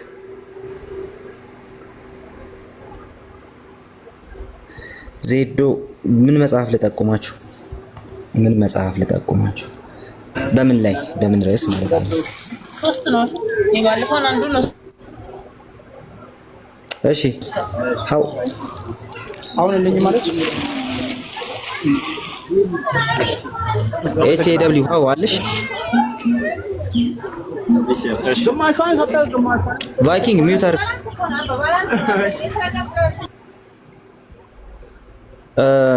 እስቲ ሆክማ ቡክስ ላይ ግባና ቼክ አድርግ። ዜዶ ሆክማ ቡክስ ብለህ ሰርች አድርግና ግባ። እዛ ላይ አንዳንድ መጽሐፎች አስቀምጣለሁ። አሁን ሰሞኑን አላስቀመጥኩም። ቆይ ተዘናግቻለሁ፣ አስቀምጣለሁ። ሃው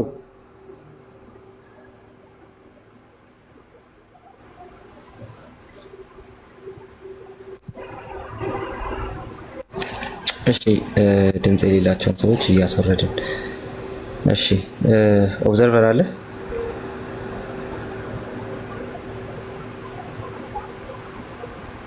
ኦብዘርቨርም ወጥተሃል መሰለኝ። ከቅድም ጀምሮ እየሰማህን አይደለም። ከሰማህን መልሰህ ግባ። እሺ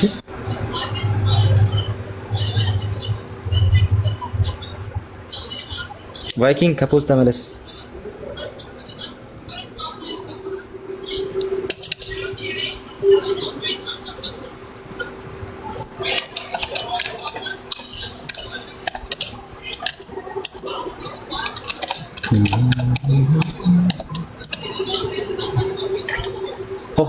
ሆክማ ቡክስ ዜዶ ሆክማ ቡክስ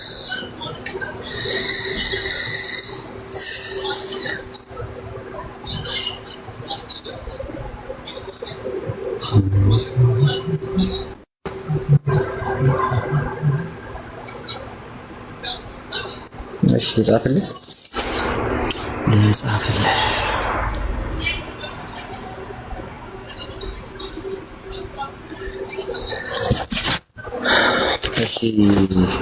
ወዳጆች አውሩት ከላይ ያላችሁ 10 ደቂቃ ነው ያለ።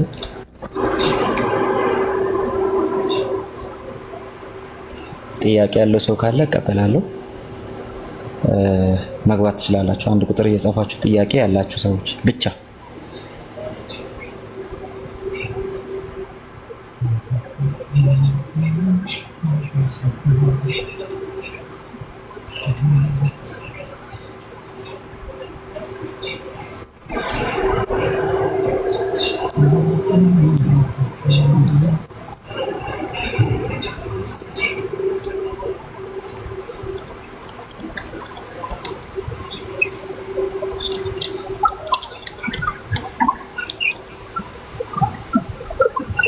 ቸርች ኢንዲፌክቲቢሊቲ ምን ማለትሽ ነው እህታችን? ምን ማለትሽ አልገባኝም። ኢንፋሊቢሊቲ ማለትሽ ነው? ከሆነ አልቀበልም።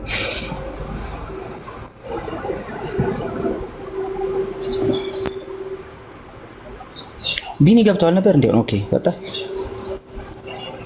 ሙሌ እንዴት ነህ?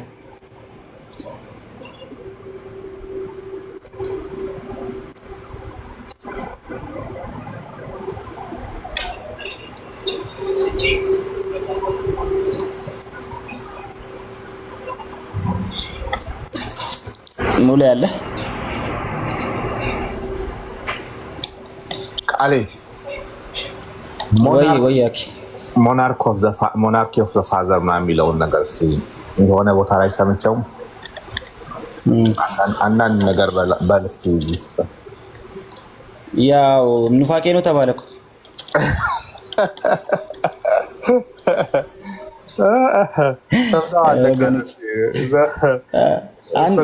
አንድ ናቸው እኮ እኔ ከሳቅ ነው የወጥኩት።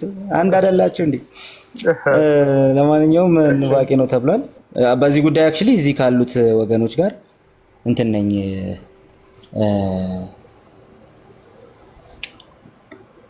እዚህ ካሉት ወገኖች ጋር አንድ ሳይድ ነኝ። ሞናርኪ ኦፍ ዘ ፋዘርን እንዴት ነው ኑፋቄ ነው ልትል የምትችለው?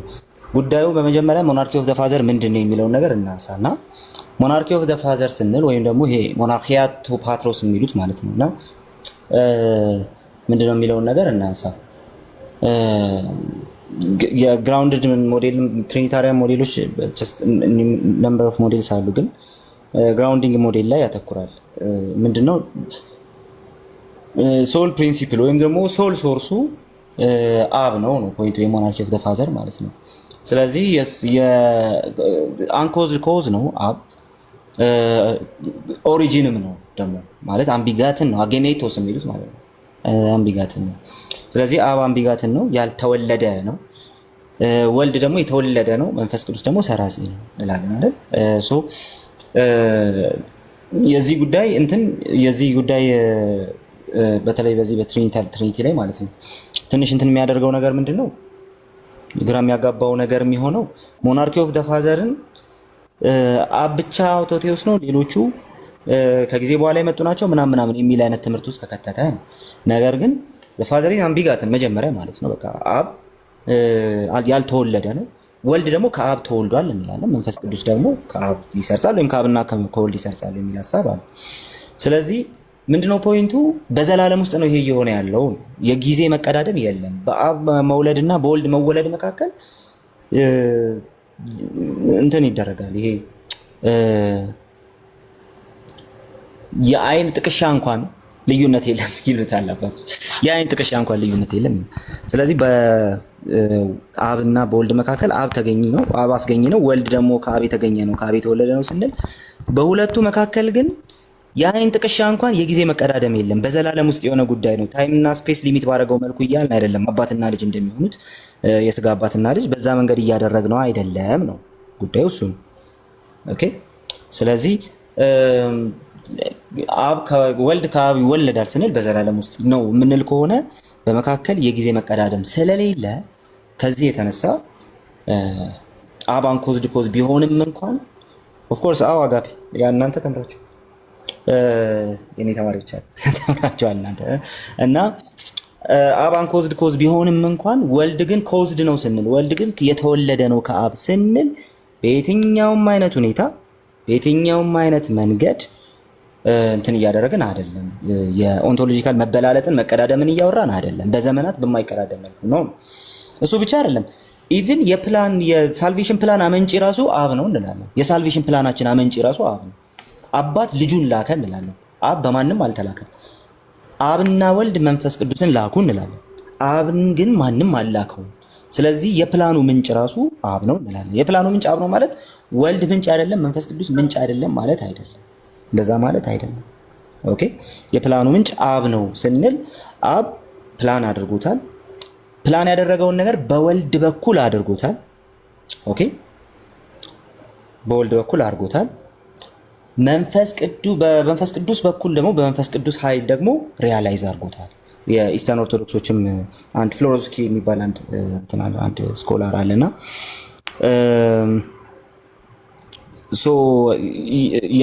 ያንን መጽሐፍ ስትመለከቱም በዚህ ሚስቲካል ቴዎሎጂ ላይ የሰራው አንድ መጽሐፍ አለና ስትመለከቱ ይሄንን ያስቀምጣል። ስለዚህ በአብ በኩል አብ በወልድ በኩል የሚያደርገውን ሁሉ አድርጓል። በመንፈስ ቅዱስ ኃይል ደግሞ የተደረገው ነገር ሁሉ ሪያላይዝድ ሆኗል ነው ፖይንቱ ማለት ነው። ስለዚህ በዚህ መንገድ ያስቀምጡታል። ሞናርኪ ኦፍ ዘ ፋዘር ስንል በዘላለም ውስጥ ማለት ነው። የሳልቬሽን ፕላናችንም የትኛውም ተግባር ምንጩ አብ ነው። አብ ግን ብቻውን አላደረገውም፣ በወልድ በኩል በመንፈስ ቅዱስ ኃይል ያደረገው እንላለን። እንደዚሁም ደግሞ በኢንተርናል እንትን ውስጥ ደግሞ በጋድ ሄድ ውስጥ ደግሞ አብ የወልድ አባት ነው፣ መንፈስ ቅዱስን ልኳል። ስለዚህ የዚህ ጉዳይም ደግሞ የዚህ ጉዳይም ምንጭ ደግሞ አብ ነው፣ ግራውንድ አብ ነው እንላለን። ግራውንድ እንትኑን ነው እንጂ እያወራን ያለ ነው እዚህ ጋር ግራውንድ ሞዴሉን ነው እንጂ እያወራን ያለ ነው። በምንም አይነት ሁኔታ በየትኛውም አይነት መንገድ ኦንቶሎጂካል የሆነ ነገር ግን እያነሳን አለን። በኦንቶሎጂ አብ እንትን ነው አስገኝ ነው ኦንቶሎጂካሊ፣ ወልድ ደግሞ ኦንቶሎጂካሊ ተገኝ ነው እያልን አይደለም። በጭራሽ እንደዛ እያልን አይደለም። ያ ማለት ወልድ ከአብ በባህሪ ያንሳል ማለት ስለሆነ ማለት ነው። ስለዚህ በዛ መንገድ እያስቀመጥን በጭራሽ አይደለም። በሰፊ ሞናርኪ ኦፍ ዘ ፋዘር ወገኖቻችን ካልሄዱበት እነሱ ጋር ስለሆነ ኑፋቄ ነው የተባሉት። ወገኖቻችን ካልሄዱበት እኛ እንሄድበታለን። አትናቴዎስን ማየት እንችላለን። የቀጰዶቅያዎቹን አባቶች ማየት እንችላለን። ከፍ ብለን ጠርጡለስን ማየት እንችላለን። ጠርጡለስ ላይ ትንሽ ሪዘርቬሽኖች የሚኖሩ ቢሆንም ምናምን ተመልሰን የአባቶችን ስራዎች ሪፈር እናደርጋለን። ፕሮቴስታንቲዝም ውስጥ እንዴት ያየዋል የሚለውን ነገርም አብረን እናያለን። ነገር ግን ሞናርኪ ኦፍ ዘ ፋዘርን ሻፊ ሞናርኪ ኦፍ ዘ ፋዘርን ግን በምንም አይነት ሁኔታ ኑፋቄ ነው ልትለው አትችልም። ሲጀመር የኒቂያውን ጉባኤ እያመንክ ክሪድ እያመንክ ከዛ በኋላ ሞናርኪ ኦፍ ዘ ፋዘርን ለማድረግ መሞከር በጣም አሳፋሪ ነው። በጣም እንዴ ከዘላለም ዘመናት በፊት ከአብ በተወለደ እያልን ማለት ነው። ከአብ ባህሪ የተወለደ እያልን ማለት ነው። እና ያንን እያልን ተመልሰን ሞናርኪ ኦፍ ዘ ፋዘርን አናምንም። ኑፋቄ ነው አይደል? እንዴት እንደሚታይ ምናልባት ሞናርኪ ኦፍ ዘ ፋዘርን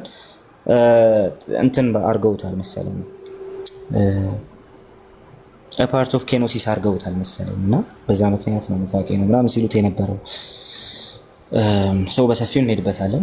ሞናርኪ ኦፍ ዘ ፋዘር ግን በየትኛውም አይነት መልኩ አይደለም። በተለይ ምስራቅ ላይ በጭራሽ በቃ የሚደራደሩበት ጉዳይ ራሱ አይደለም። ምክንያቱም እንደ ኦርቶዶክሳውያን እንደውም ወልድ ከአብ ተወለደ ይሉና መንፈስ ቅዱስ ከአብ ይሰርጻል ነው የሚሉት። ይሄንን ካልክ በኋላ ሞናርኪ ኦፍ ዘ ፋዘር ኑፋቄ ነው አይደል? እንዴት እንዳደረጉት አላውቅም። ወይ ደግሞ ኮምፕሊትሊ ኤተርናል ጀነሬሽን መካድ አለበት ለማድረግ ሞናርኪ ኦፍ ዘ ፋዘርን ኔግሌክት ለማድረግ ኤተርናል ጀነሬሽን ሙሉ በሙሉ ደግሞ መካድ አለበት እና ኤተርናል ጀነሬሽን እያመንክ ከዛ በኋላ ደግሞ ፊልዮኬ ማታምንም በመንፈስ ቅዱስ ከአብ በወልድ በኩል ሰረጸ ነው የምትለው። ይሄን ሁሉ ይዘህ መጣ ከዛ ሞናርኪ ኦፍ ዘ ፋዘርን አላምንም ይዝ በጣም አስቂኝ ነገርና እኛ ግን ጀስት በጋድ ሄድ ውስጥ አዲንትራ እና አዴክስትራ የምንለው ነገር አለን አይደል? በጋድ ሄድ ውስጥ በተለይ አዲንትራ ላይ ወልድ ከአብ ተገኝቷል ከዘላለም እንላለን። ከዚህ የተነሳ አብ ግራውንድ ነው እንላለን ለወልድ መገኘት ማለት ነው። ግን ያ በዘላለም ውስጥ የሆነ ነገር ነው እንጂ በየትኛውም አይነት ሁኔታ በየትኛውም አይነት መንገድ ኦንቶሎጂካሊ አብ ከወልድ ይቀድማል እያልን ግን አይደለም። ሁለተኛ በድህነት ስራ ግልጽ እንዲሆን የደገምኩት ሁለተኛ በድህነት ስራ ውስጥ የሳልቬሽን ፕላኑ ምንጭ አብ ነው። አባት ልጁን ላከበት፣ አስቀድሞ አባት ነው ልጁን የላከበትና ማለት ነው። ከዛ በኋላ ደግሞ ወልድ መንፈስ ቅዱስ ደግሞ በአብና በወልድ ተልኳል እንላለን። ትሪኒታሪያን ሳልቬሽን እሱ ስለሆነ ስለዚህ ስቲል የዚህ ፕላን ምንጭም ደግሞ አብ ነው። ስለዚህ በዚህ መልኩ ነው የምንረዳው። ሞናርኪ ኦፍ ዘ ፋዘርን አለማመን ብቻ ሳይሆን ሻትመን ኑፋቄ ነው ማለት ግን አይሮን ነው። እኔ እንግዲህ ተነጠለ ለመመታት በቃ ሃይ ታርጌት ላይ ነው ያለው። ሁሉም ነው ከኋላ መጥቶ የሚያወግዝ። ካቶሊክ መጥቶ ያወግዛል፣ ኢስተርን መጥቶ ያወግዛል፣ ማያወግዝ የለም። ፕሮቴስታንት ያወግዛል። በቃ ነው ከኋላ እየተከተለ ሌባ ሌባ ሌባ ነው የሚለና እንዴት አስቦት እንደሆነ። ለማንኛውም ግን የመሬቷና የቲክቶክ እያልን ነበር እና አሁን ደግሞ የፖድካስቷ ልንል ነው መሰለኝ። ኦርቶዶክስ ነገር አይ ላይክ ኢት ወድጄዋለሁ።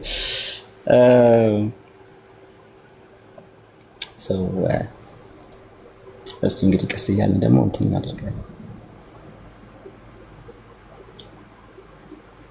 ሻፊ አለ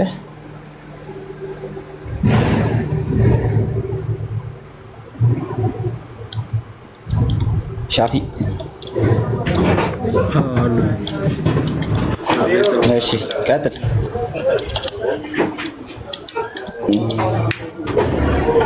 እኔ አሁን ነው የገባሁት። አሁን መግባቴ ነው። ልስማችሁ ሪሳችሁንም ወለዋለሁ። እሺ በቃ ጥያቄ ሲኖር ንገረን። ታች ሆነ ስማን። አብዮት በቪዲዮ ከቻለ አብዮት ጥያቄ ያላችሁ ሰዎች ግቡ። እኔ በቪዲዮ ነኝ ሁሌም። ቃልዬ ጌታ ይባርክ። በጣም በጣም በጣም በመጀመሪያ ቴንክ ዩ ቬሪ ማች። በጣም እጅግ አድርጌ ነው የማከብርህ። ጌታ ይባርክ። ይሄ ምንም በማይመለከት በማያወላዳ ባገኘሁት አጋጣሚ ሁሉ ነው።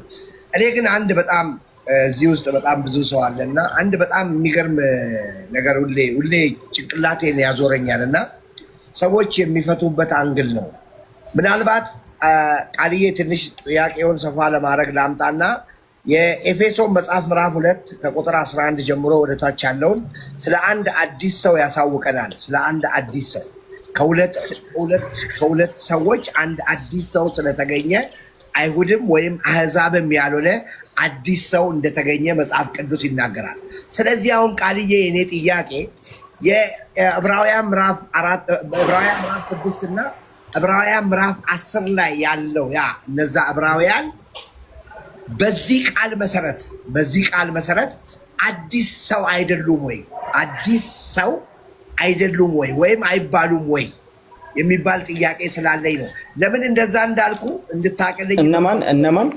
እነማን ናቸው? አብዮት ወንድሜ አሜን ብያለሁ። በቅድሚያ ግን ተባረክ። ኤፌሶን ምዕራፍ 2 ላይ ኤፌሶን ምዕራፍ 2 ከቁጥር 11 ጀምሮ እናንተ በፊት ያልነበራችሁ ይላል፣ በክርስቶስ ያልሆናችሁ አሁን በክርስቶስ አዲስ ፍጥረት እንደሆንን ይናገራል። ግን ሁለቱ ተለያይተው የነበሩ ሰዎች እንዳሉና ከሁለቱ ደግሞ አንድን ሰው የፈጠረው እነዚህ አሁን በክርስቶስ ኢየሱስ ከሁለቱ ነው አንድ አዲስ ሰው የተፈጠረው።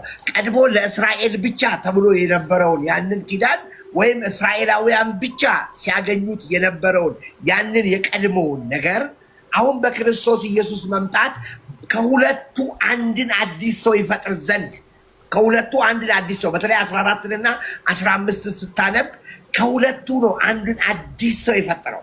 አንድን ሰው ነው ክሬት ያደረገው አይደል ኢየሱስ።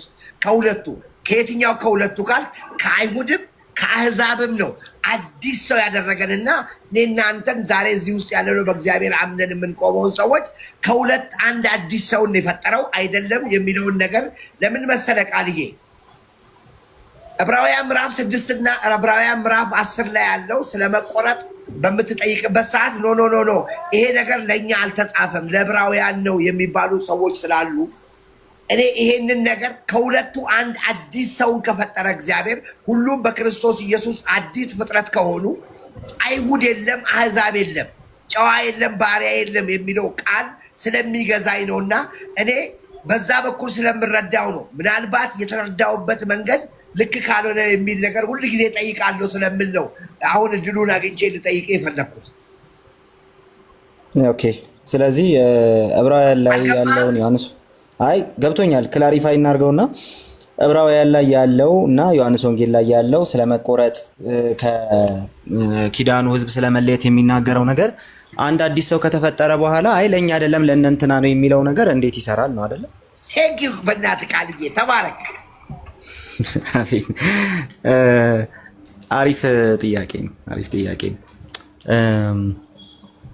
አንቆረጥም እንዲያናረግም ምናምን የሚለው ሀሳብ ትንሽ መብራራት የሚኖርበት ነገር ይኖረዋል። ምክንያቱም ጥያቄው ራሱ ያለው በኪዳን ውስጥ የገባ ሰው ከዛ ኪዳን ሊወጣ ይችላል ወይስ ደግሞ አይችልም ነው ትልቁ ጉዳይ የሚሆነው ማለት ነው። አንድ አዲስ ሰው ተፈጥሯል። አዎ ከአይሁዱም እኛ የኪዳኑ ሰዎች እኛ ብቻ ምናምን ክሎዝድ የሆንን ምናምን የሚል ፖይንት ያላቸው ከዛ ደግሞ ከተስፋው ቃል ኪዳን የራቁ እንግዶች የሆኑ ሌሎች ደግሞ እነሱንም አቀረባቸው፣ ሰላም ሰበከላቸው። እነዚህንም ሰላም ሰበከላቸውና አንድ ለእግዚአብሔር መንግስት የሚንትን የሚያደርግ አዲስ ሰው ፈጠረ። አንድ ለእግዚአብሔር መንግስት የተወሰነ አዲስ ሰው ፈጠረ ነው። ስለዚህ ኦፍ ኮርስ በአዲሱ ኪዳን ላይ የተጻፉ ነገር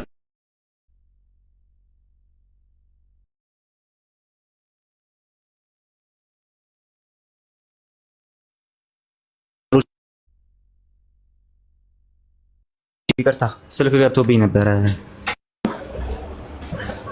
አዎ ተመልሰሃል ቃልዬ። እሺ ስለዚህ የሚመለከቱት አንድን ሰው ነው። እሱም ደግሞ ያ ኪዳን ውስጥ የገባን አንድ ሰው ማለት ነው። አሁን ናቲ እያሳቀኝ ነው። ናቲ እያረባክና ግባና ይጠይቅ። ስለዚህ የመቆረጥ ያለ መቆረጥ ምናምን ነገሮች ብቻ ሳይሆኑ ኪዳን ውስጥ የተነገሩ ትእዛዞች በሙሉ ዲስክሪፕቲቭ ፕሪስክሪፕቲቭ ነገሮች በሙሉ ስለነሱ ተነግረዋል። ስለዚህ ያለ እነሱ ነው እኔ እስከሚመስለኝ እና ደግሞ እንደው እስካየሁት ድረስ ባለኝ ንባብ ምልከታዎቹን ባውቃቸውም እኔ የማጋድለው የዕብራውያን መጽሐፍም ሆነ ዮሐንስ ወንጌል የተጻፉት ለዛ አዲሱ ሰው ነው ብዬ አምናለሁ። ስለዚህ አዲሱ ሰው የተፈጠረበትን ሜካኒዝም ከተቀበልን በኋላ አዲሱ ሰው ሊሆን የሚገባውን ነገር የሚያዙትን ነገሮች እንዳንቀበል የሚያደርግ ነገር አይኖርም ብዬ አምናለሁ። ሶን የማጋድለው ወደዛ ነው። ወደ ዕብራውያኑ መልእክት ስንመጣ የዕብራውያኑ መልእክት አክቹሊ በቀጥታ እንትን የሚያደርገው በቀጥታ የሚያሳየው በአናሎጂ ያመጣውና ማለት ነው። በአናሎጂ ነው እንትን የሚያደርገው አናሎጂ ነው የሚጠቀመው። አናሎጂው ደግሞ እስራኤላውያኑ ከግብፅ ወጡ አለ። አይታል ኪዳን ውስጥ የገቡ ሰዎች ናቸው። ከግብፅ ወጡ አለ። ከዛስ ከነሱ ግን በቃ ጀስት ዛሬ ድምጹን ብትሰሙ ልባቸውን ልከኛ አታርጉ ተብሎ እንደተጻፈ ልክ እንደዛው ልባቸውን ልከኛ ያደረጉና በምድረ በዳ ወደቁ አለ። ስለዚህ አለ ለነዚህ ሰዎች የገጠማቸው ልባቸውን ልከኛ ከማድረጋቸው የተነሳ ስለሆነ የገጠማቸው ነገር የገጠማቸው እናንተም ልባቸውን ልከኛ እንዳታደርጉ ነው። የዕብራውያኑ ጸሐፊ ዋና እንትኑም ዋና ፖይንቱም እሱ ነው ብዬ አስባለሁ። ሌላኛውን ቪው እያከበርኩኝ ነገር ግን በዚህኛው ሳይድ የተነገረን ነገር በተለይ ደግሞ ልባቸውን ልከኛ አታድርጉ ከተባለ በኋላ የተነገረን ነገር የኪዳኑን ደም ያክፋፋ ምናምን የሚለው ሐሳብ ኪዳን ውስጥ ያለ ሰው የኪዳኑን ደም ያክፋፋሉ የሚለውን ጥያቄ ከመመለስ መጀመር ያለባቸው ናቸው ብዬ አምናለሁ። ኪዳኑን የሚያክፋፋ ሰው ኪዳን ውስጥ ገባው ያለ ሰው አዎ ሊሆን ይችላል ራሱ። ለዛ ነው የተጻፈላቸው ያለውም ለዛ ነው የማድረግ ካፓሲቲ ስላላቸው ነው የተጻፈላቸው ያለው። ደግሞም እያደረጉ ነው። እስከ የት ኤክስቴንት ይሄዳል የሚለው ጀስት ሁለት እንትኖች አሉ። የመጀመሪያው ክህደትን በተመለከተ ነው የሚሉ በትንንሽ ኃጢአት የሆነች ኃጢአት ሰራና እግዚአብሔር ይቆርጠዋል ማለት አይደለም። ታዲያ ምንድነው ሲባል ክህደትን የተመለከተ ነው ይሄ የሚሉ ሰዎች አሉ። አንድ ሰው ግን ጨርሶ ከካደ አዎ ይወጣል፣ ጨርሶ ከካደ ይወጣል። ስለዚህ ክህደት ውስጥ ከምን ኤክስቴንት የሚለውን ሐሳብ ባለፈውም እያወራንበት ነበር እዚሁና በሰፊው የሚያነጋግረን ነው የሚሆነው ብዬ አስባለሁ። ግን አንድ ሰው በክህደት ውስጥ ሆኖ አዎ በቃ ያንን መንግስት ሊወርስ አይችልም፣ ይቆረጣል። በደንብ ነው የሚቆረጠው። በክህደት ውስጥ ሆኖ ሊወርስ አይችልም። የሚክዱት እነማን ናቸው የሚለው ላይ ዲቴይል የሚሆን ነገር ነው ሆኖ እያለ ማለት ነው። ነገር ግን ሁልጊዜም ቢሆን የዕብራውያን መልእክትን ከምዕራፍ 6ም ከምዕራፍ 10ም እንትን ለማድረግ መሞከር ለመጀመር መሞከር አደገኛ። ከምዕራፍ 2 እስቲ እንጀምርና እናንብብ። ምዕራፍ 1ን ጨምረን ምዕራፍ 1 ላይ ያው ሲምፕሊ ልጁ ከመላእክት ይበልጣል የሚለውን ያመጣና ምዕራፍ 2 ላይ ሲመጣ ከሰማነው ቃል ተንሸራተን እንዳንወድቅ ልንጠነቀቅ ያስፈልጋል አለ። እነማ ሲባል የሰሙ ሰዎች ማለት ነው። ስለዚህ ዛሬም ብትሰሙ ልባችሁን ልከኛ አታርጉ። የሰማችሁት ትልቅ ድነት አለ፣ ተጠንቀቁለት፣ ኑሩለት። ለዚህ ድነት በቃ ተጠንቀቁለት። ፖይንቱ እሱ ነው። ስለዚህ ከተንሸራተትክስ ትወድቃለህ። ወደ ነው የምትወድቀው፣ ትወድቃለህ። ማስጠንቀቂያው በጣም በኃይል የሆነበት ምክንያት አንዴ በስብከት መልኩ ኤግዞርቴሽን አድርጉት፣ አንዴ በደብዳቤ መልኩ ምናምን የሆነ ሰውየው ራሱ ጸሐፊው የሆነ ቦታ ላይ ቆሞ እንደሚሰብክ ሆኖ በዛ አይነቱ እንትን ውስጥ ነው የሚጽፍላቸው ማለት ነውና የሚያጣቅሳቸው የብሉይ ኪዳን ጥቅሶች ከሴፕቱአጂንቱ ላይ ነው እንዳለ የሚጠቅሰው የሚያጣቅሳቸው የመጽሐፍ ቅዱስ ጥቅሶች ምናምን ሁሉ የሚያሳዩት ለነዛ ሰዎች ኦልሬዲ ኢየሱስን ትተው ሌላ መካከለኛ ሌላ እንትን ሴንትራል የሚያዩት ነገር ምናምን ለሚፈልጉ ሰዎች እየተነገረ እንደመሆኑ ትንሽ ቆም ብለን እንድናስብ ያደርገናል ማለት ነው። እኛስ እንድንል ያደርገናል ማለት ነው። ስለዚህ ምዕራፍ 6 ላይ የተነገረው ምዕራፍ 10 ላይ የተነገረው እንደዚህ እኛም እንሩጥ የሚለውን ለኛ ካልነው በኋላ ከዛ በኋላ ዝላችሁ እንዳትደክሙ የሚለውን ሐሳብ ደግሞ ከኛ ጋር ማናያይዝበት ምክንያት የለም። እሱ ብቻ አይደለም፣ እንደዚሁም ደግሞ ቸል እንዳንለው ልንጠነቀቅ ያስፈልጋል የሚለውን ነገር ለኛ አይደለም ብለን ከዛ በኋላ ደግሞ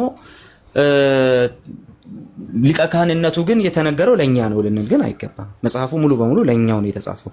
ሶ እዛ ውስጥ እነዚህ ይህንን እንትን የቀመሱ ሊመጣ ያለውን ኃይል የቀመሱ እንደዚህ ያደረጉ እንደዚህ ያዩ ምናምን ብለው የሚያስቀምጣቸው ነገሮች አሉ። ብርሃን የበራላቸውን ይልና መልሶ ለንስሐ ማደስ የማይቻል ይላል። አሁን ለንስሐ ማደስ የማይቻል ነው ቢል ቀላል ነበር፣ ግን መልሶ የምትል ሐሳብ ግን አለች። እንደገና አይታል ብርሃን በርቶላቸዋል። ከዛስ እንደገና የሚለው ወይ ደግሞ መልሶ የሚለው ሐሳብ እነዚህ ሰዎች አስቀድመው የነበሩበት የሆነ ፖዚሽን አለ ኪዳን ውስጥ ማለት ነው።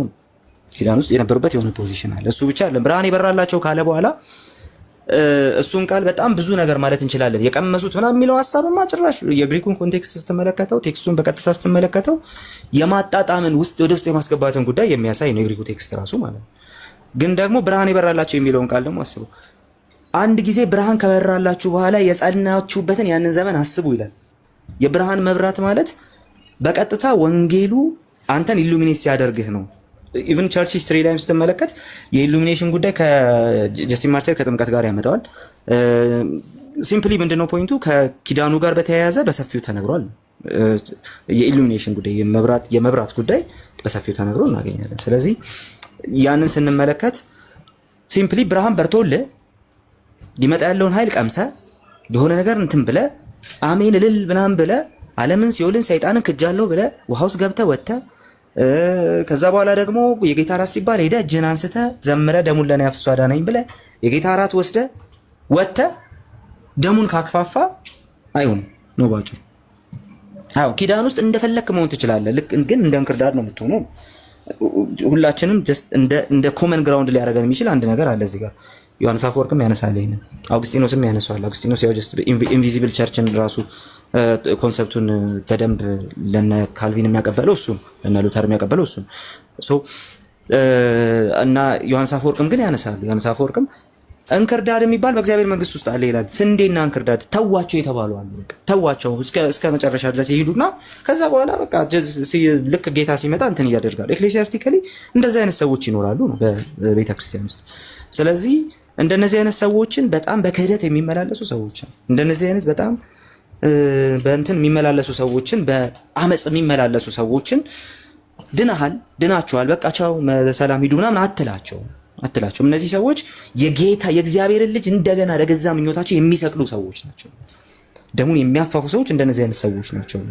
ስለዚህ ብርሃን በራላቸው፣ ቀመሱ፣ አዩ፣ አሜን አሉ፣ እልል አሉ ምናምን ወጥተው መድረክ ላይ መሰከሩ። የዛሬ 10 ዓመት ከካንሰር ተፈውሽ ያሉ፣ የዛሬ 5 ዓመት ጌታ በህልሜ መጥቷል። ምንም እንትን የሚያደርገው ነገር የለም። ለነሱ የሚያተርፋቸው ነገር የለም። ምክንያቱም አስቀድመውኑ እንትን ያደረጉት ነገር አለ፣ የሳቱት ነገር አለ። እሱ ደግሞ ምንድነው? ላይፍ የተባለውን የኢየሱስን ሴንትራሊቲ የተባለውን ነገርን ክደውታል። ኢየሱስ ሴንትራል አይደለም ለነሱ። ስለዚህ ምን ይላቸዋል? እንደዛ እንዳይሆን ማድረግ ያለባችሁ ነገር አለ። ያ ማድረግ ያለባችሁ ነገር ደግሞ ለሰማችሁት እውነት ለዛ ነገር መጠንቀቅ ነው። ከዛ ከሰማችሁት እውነት ላይ ተንሸራታችሁ እንዳትወድቁ መሆናችሁ ነው። እንዳትሰናከሉ ራሳችሁን መጠበቃችሁ ላይ ነው።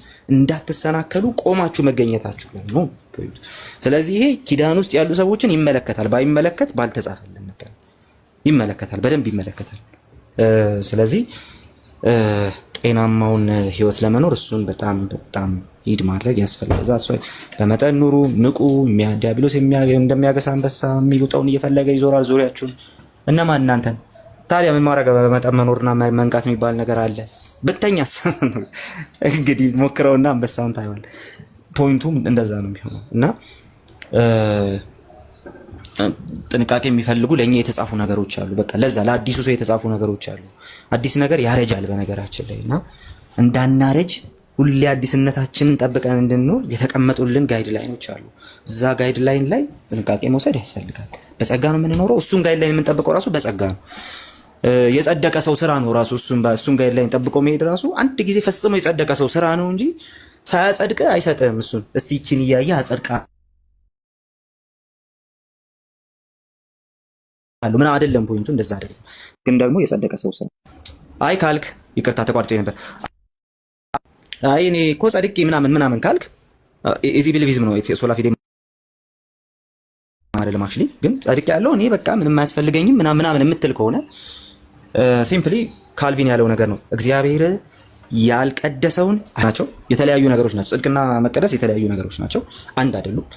ነገር ግን እነዚህ ሁለት ነገሮች ደግሞ ሰፓሬት ደግሞ አይደሉም። የተነጠለ ነገር ነው የተለየ ነገር፣ ሁለት የተለያዩ ነገሮች ናቸው። በጸደቅንበት ቅጽበት መቀደስ እንጀምራለን፣ ፖዚሽናሊ ራሱ ማለት ነው። ስለዚህ በጸደቅንበት ቅጽበት መቀደስ ከጀመርን ራሳችንን ለእግዚአብሔር መለየት ከጀመርን ደግሞ እሱን እየመሰልን የማደግ ፕሮሰሱ ኦልሬዲ ከተጀመረ የሆነ ቦታ ላይ ስታግናንት ከሆነ ራሳችንን ዞር ብሎ ማየት ያስፈልጋል። መጽሐፍ ቅዱስ ላይ ለክርስቲያኖች የተነገረው እሱ እንኳን አነሳኸውና እዚህ ላይ ትንሽ የሆነ ነገር ለማለት ልሞክር።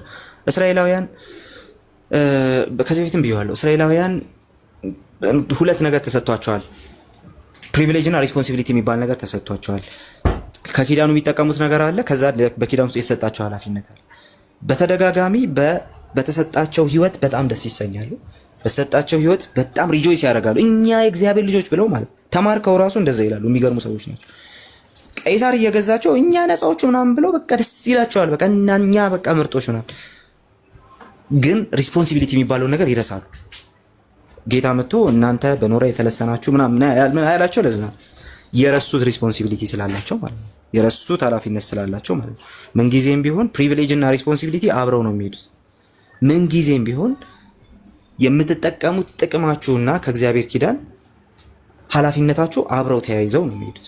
ስለዚህ በፕሪቪሌጁ ደስ ተሰኝታችሁ በኃላፊነቱ አይረሳም። እስራኤላውያንን ጣጣ ውስጥ የከተታቸው እሱ ነው። ክርስትና ውስጥ ተመሳሳይ ነገር አለ። መጀመሪያ ኤፌሶን ላይ ፕሪቪሌጅን ይነግራል። አንድ አዲስ ሰው ተፈጥሯል። እንደዚህ ነው እንደዚህ ነው እንደዚህ ነው እንደዚህ ነው ካለ በኋላ ድናችኋል ምናምን በኤፌሶን እያነበብን ነበር፣ እያጠናን ነበር። ባለፈው እንቀጥልበታለን ኔክስት ዊክ። ከምዕራፍ 1 ጀምሮ በቃ እንደሱ እንደ እግዚአብሔር ሐሳብ አስቀድመን የተወሰነን አስቀድመን የተጠራ ምናምን ብሎ በጣም የሚደንቅ ነገር ከነገረን በኋላ ከዛ ሌላኛው ምዕራፍ ላይ ልክ ይሄን ሁሉ ከነገረን በኋላ እንግዲህ እንደተወደዱ ልጆች እግዚአብሔርን የምትከተሉ ሁኑ። ሪስፖንሲቢሊቲ የሚባል ነገር ደግሞ ይመጣል። ዮሐንስ ወንጌል ላይም ተመሳሳይ ነገር ታገኛለህ። ዮሐንስ ወንጌል ላይ ዮሐንስ መልእክት ላይ ዓለምን ስላሸነፋችሁ ጽፍላችኋለሁ፣ እንዲህ ስለሆናችሁ ጽፍላችኋለሁ፣ ክፉን ስለምትደጉን መልካሙን ስለምታውቁ ጽፍላችኋለሁ ምናምን ብሎ ነፍ ነገር ከነገረ በኋላ ዓለምንና በውስጥ ያለውን አትውደዱ፣ ገንዘብን መውደድ የክፋት ሁሉ ስር ነው ምናምን ብሎ ደግሞ ይቀጥላል ማለት ነው። ሶ ፕሪቪሌጃቸውን ከነገራቸው በኋላ ሪስፖንሲቢሊቲያቸውንም ያስቀምጥላቸዋል ማለት ነው። የዕብራውያን መጽሐፍን በተመሳሳይ ነው የሚያስቀምጠው፣ እንደዚህ ከፍሎ ባያስቀምጠውም ነገር ግን ጥቅማችን የተጠቀምነውን ነገር በክርስቶስ ከሁሉ የበላይ በመሆኑ ጉዳይ ላይ የተጠቀምነውን ነገር ይነግረንና ሪስፖንሲቢሊቲ ደግሞ አላችሁ፣ በዚህ መንገድ ደግሞ መንቀሳቀስ አለባችሁ። ይሄ በጣም ጤናማ የክርስትና ትምህርት ነው። ጤናማ የሆነ መጽሐፍ ቅዱሳዊ ትምህርት ነው። ሶ ቤተክርስቲያን ይህንን አፋታ የሄደችበት ዘመን የለም። ሶ እኔ በዚህ መንገድ እረዳዋለሁ። ቃልዬ አላውቅም፣ አንተ በቃ የበለጠ እንድወድ አድርገኛል። ነው ጥያቄን ስለመለስክልኝ አይደለም፣ ወይም የኔ ውስጥ ያለውን ነገር ስለነገርከኝ አይደለም። እኔ በጣም ለብዙ ጊዜ ከብዙ ሰዎች ጋር ታግዬበታለሁ።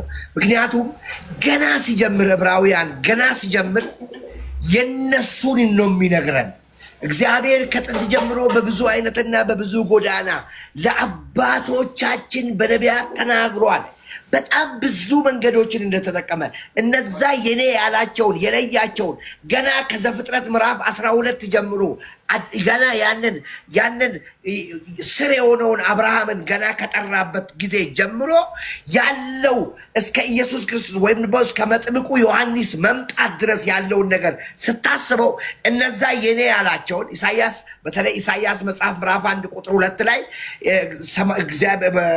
ሰማያት ሆይ ስሙ፣ ምድር ሆይ አድምጪ፣ የሰማይ አምላክ ልዑል እግዚአብሔር እንዲህ ብሎ ተናግሯልና ልጆችን ወለድኩ አሳደግኳቸው፣ ነገር ግን እነሱ አመፁብኝ ብሎ የእስራኤል አመፀኝነት እስራኤል ምን ያህል ከሱ እንደራቀች እንደነበረ እግዚአብሔር እስራኤልን ባልመራበት መንገድ የለም። ለኔ አረዳድ እስራኤልን እግዚአብሔር በብዙ መልኩ ሼፕ ሊያረጋት ሞክሯል። ነገር እስራኤል በፍጹም ሼፕ አልሆነም፣ ወይም እግዚአብሔር በሚፈልገው መንገድ አልሄደም። ምክንያቱም ኤፌሶ መጽሐፍ ምዕራፍ 1 ቁጥር 4 ላይ ዓለም ሳይፈጠር በፊቱ ቅዱሳንና ነውር የሌለን ሆነን እንድንኖር ነው ምርጫው። የእግዚአብሔር ዋና ሀሳቡ ሰው ለእግዚአብሔር ተሰጥቶ እንዲኖር ነው። ምክንያቱም ዋና ቁጭ ያደረገበት ምክንያት ያ ስለሆነ የዕብራውያን መጽሐፍ ምዕራፍ 1 ያንን ይነግረናል። ምዕራፍ 1 ቁጥር 1 እሱን ይነግረናል።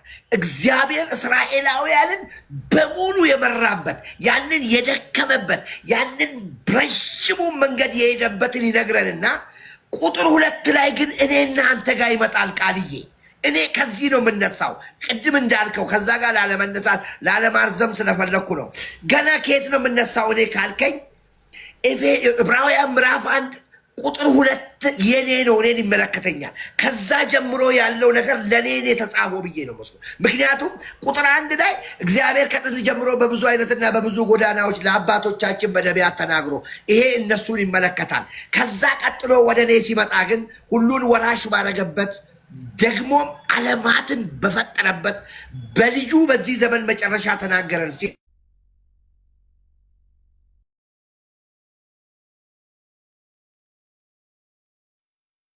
ቁጥር 11 ጀምሮ ያለው ወደ ገዛ ወገኖቹ መጣ ብሎ የሚለው ያ የራሱ የሆኑ እነዛ ህዝቦች ከአይሁድ ወገን መጥቷል። ከዛ በኋላ እንትን የሆነው እግዚአብሔር ለሁሉ እንደሆነ በዮሐንስ ወንጌል ምዕራፍ 1 ቁጥር 12 ጀምሮ ያለው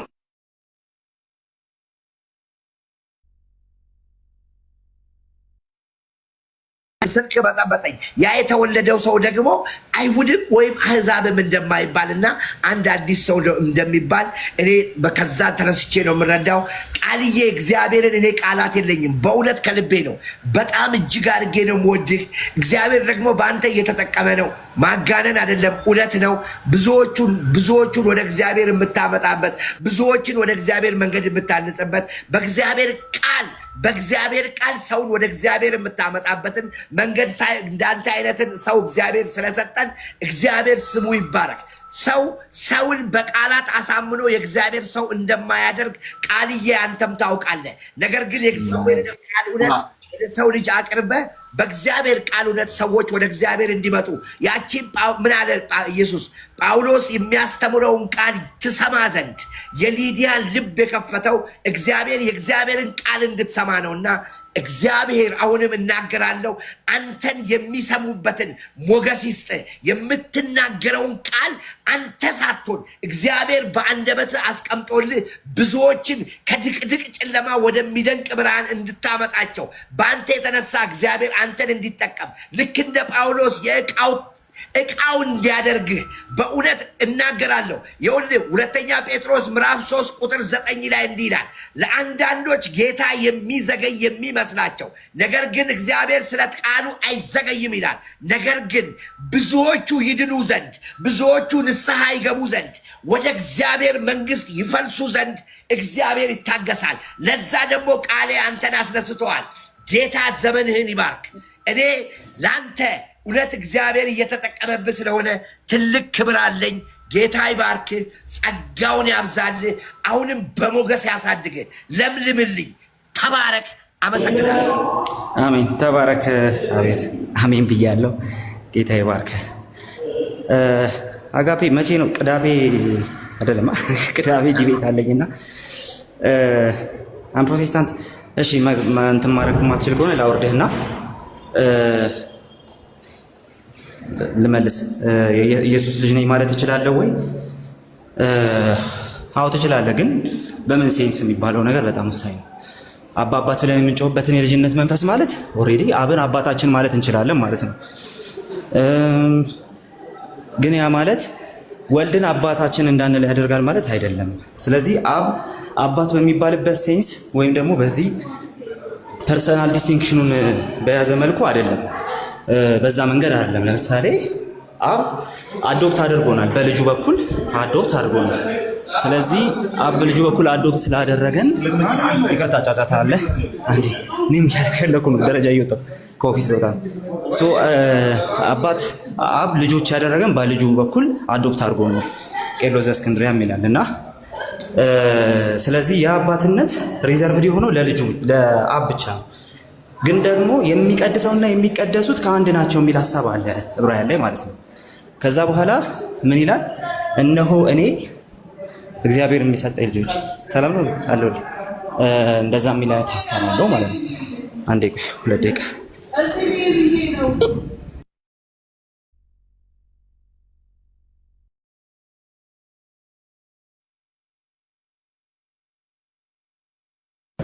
እሺ ተመልሻለሁ። እነሆ እኔን እግዚአብሔር የሰጠኝ ልጆች ብሎ ይናገራል። እነሆ እኔን እግዚአብሔር የሰጠኝ ልጆች የሚለውን ሐሳብ ይዛችሁት እንትን ስታደርጉ እነሱ ወንድሞች ብሎ ይጠራቸው አያፍርም ምናምን ከሚለው ላይ በፊት ማለት ነው እንግዲህ ልጆቹ በስጋና በደም ስለሚካፈሉ የሚል ሐሳብ አለ አይታል። ስለዚህ ልጆቹ በስጋና በደም ስለሚካፈሉ የሚለው ቀጥታ ኢየሱስን ነው እኛን የኢየሱስ ልጆች ነው ያደረገን እዛ ጋር ማለት ነው። እሱ ማን ነው? ኢየሱስ በስጋና በደም የተካፈለው ከልጆቹ ጋር ኢየሱስ ነው። ልጆቹ የተባለበት ምክንያት ምንድን ነው? ሊቀድሳቸው ስለመጣ። የፋዘር ታድሮስ ማላቲንም ኮሜንተሪ ስትመለከተው በዛ መንገድ ያስቀምጣል እና በኮፕቲክ ኦርቶዶክሶች ሳይድ ማለት ነው ሊቀድሰን ስለመጣ የሚቀድሰን ሆኖ የእኛን መልክ ይዞ ስለመጣ ስለዚህ ደግሞ ሰው መሆኑ ብቻ ሳይሆን በዚህ ጉዳይ ላይ አምላክ መሆኑንም ስለሚያሳየን ስለዚህ ምን እንለዋለን? በዚህ ሳይድ አባት እንለዋለን። አደሴም ታይም ወረድ ብሎ ደግሞ አዎ ሊቀድሰን መጥቶ እኛን ስለመሰለ ደግሞ ወንድሞች ብሎ ጠርቶናል ይላል። ስለዚህ ሲምፕሊ ያ አባት ወንድም ምናምን የሚለው ሐሳብ ኦልሬዲ እንትን ኢስታብሊሽድ ሆኖ ታገኛለህ ያ ቦታ ላይ እና ስለዚህ እንደ ባጭሩ እንደ መግቦት ወይም ደግሞ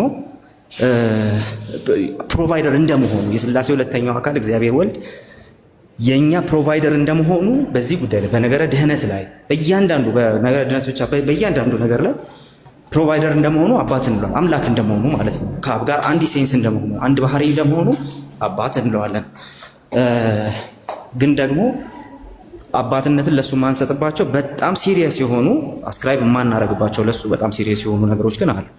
እነዛን ደግሞ መንካት አይኖርብንም ማለት ለምሳሌ በልጁ በኩልኛ ልጆች አድርጎናል፣ አዶፕት አድርጎናል። አዶፕት ያደረገን ማን ነው? በልጁ በኩል አብ ነው እንላለን ማለት ነው። ስለዚህ ልክ እንደ አብ አባት የማንልበት ስትሪክት ሴንሶች እንዳሉ ግን በዛውም ደግሞ መረዳት ያስፈልጋል ማለት ነው። ስለዚህ በሁለት ከፍለን እናየዋለን። ላሳጥርልህ። አንደኛ በትሪኒታሪያን አስፔክት ውስጥ ኢየሱስ አብ የማይባልበት አባት የማይባልበት ሲሪየስ የሆኑ ነገሮች አሉ። ሁለተኛ ደግሞ አባት የሚባልበት ሴንስ አለው። ለምሳሌ ዕብራውያን ላይ እንዳለው ማለት ነው ፕሮቫይደር እንደመሆኑ እንደመግቦቱ አምላክ እንደመሆኑ ስለዚህ አባት እንለዋለን። ሊቀድሰን የመጣ አምላክ እንደመሆኑ አባት እንለዋለን። አት ሴም ታይም ደግሞ ስትሪክት በሆነ ሴንስ ደግሞ አባት የማንልበት ሴንስ አለ። እሱን ደግሞ መጠበቅ መቻል አለብን። ሁለቱን ሲሪየስ ሆነን ማየት መቻል አለብን። በዛ መንገድ ነው የምንመለከተው እኛ ወንድማችን። እሺ እየወጣው ነው ከተሰማችሁ ይሰማል ያስባል። ኮፒ ሊንክ ማድረግ እንዳትረሱ እሺ። ራሂል ሚት ኤልሳ አለ አንዴ ከማን ጋር ነው ድቤቱ? የኔ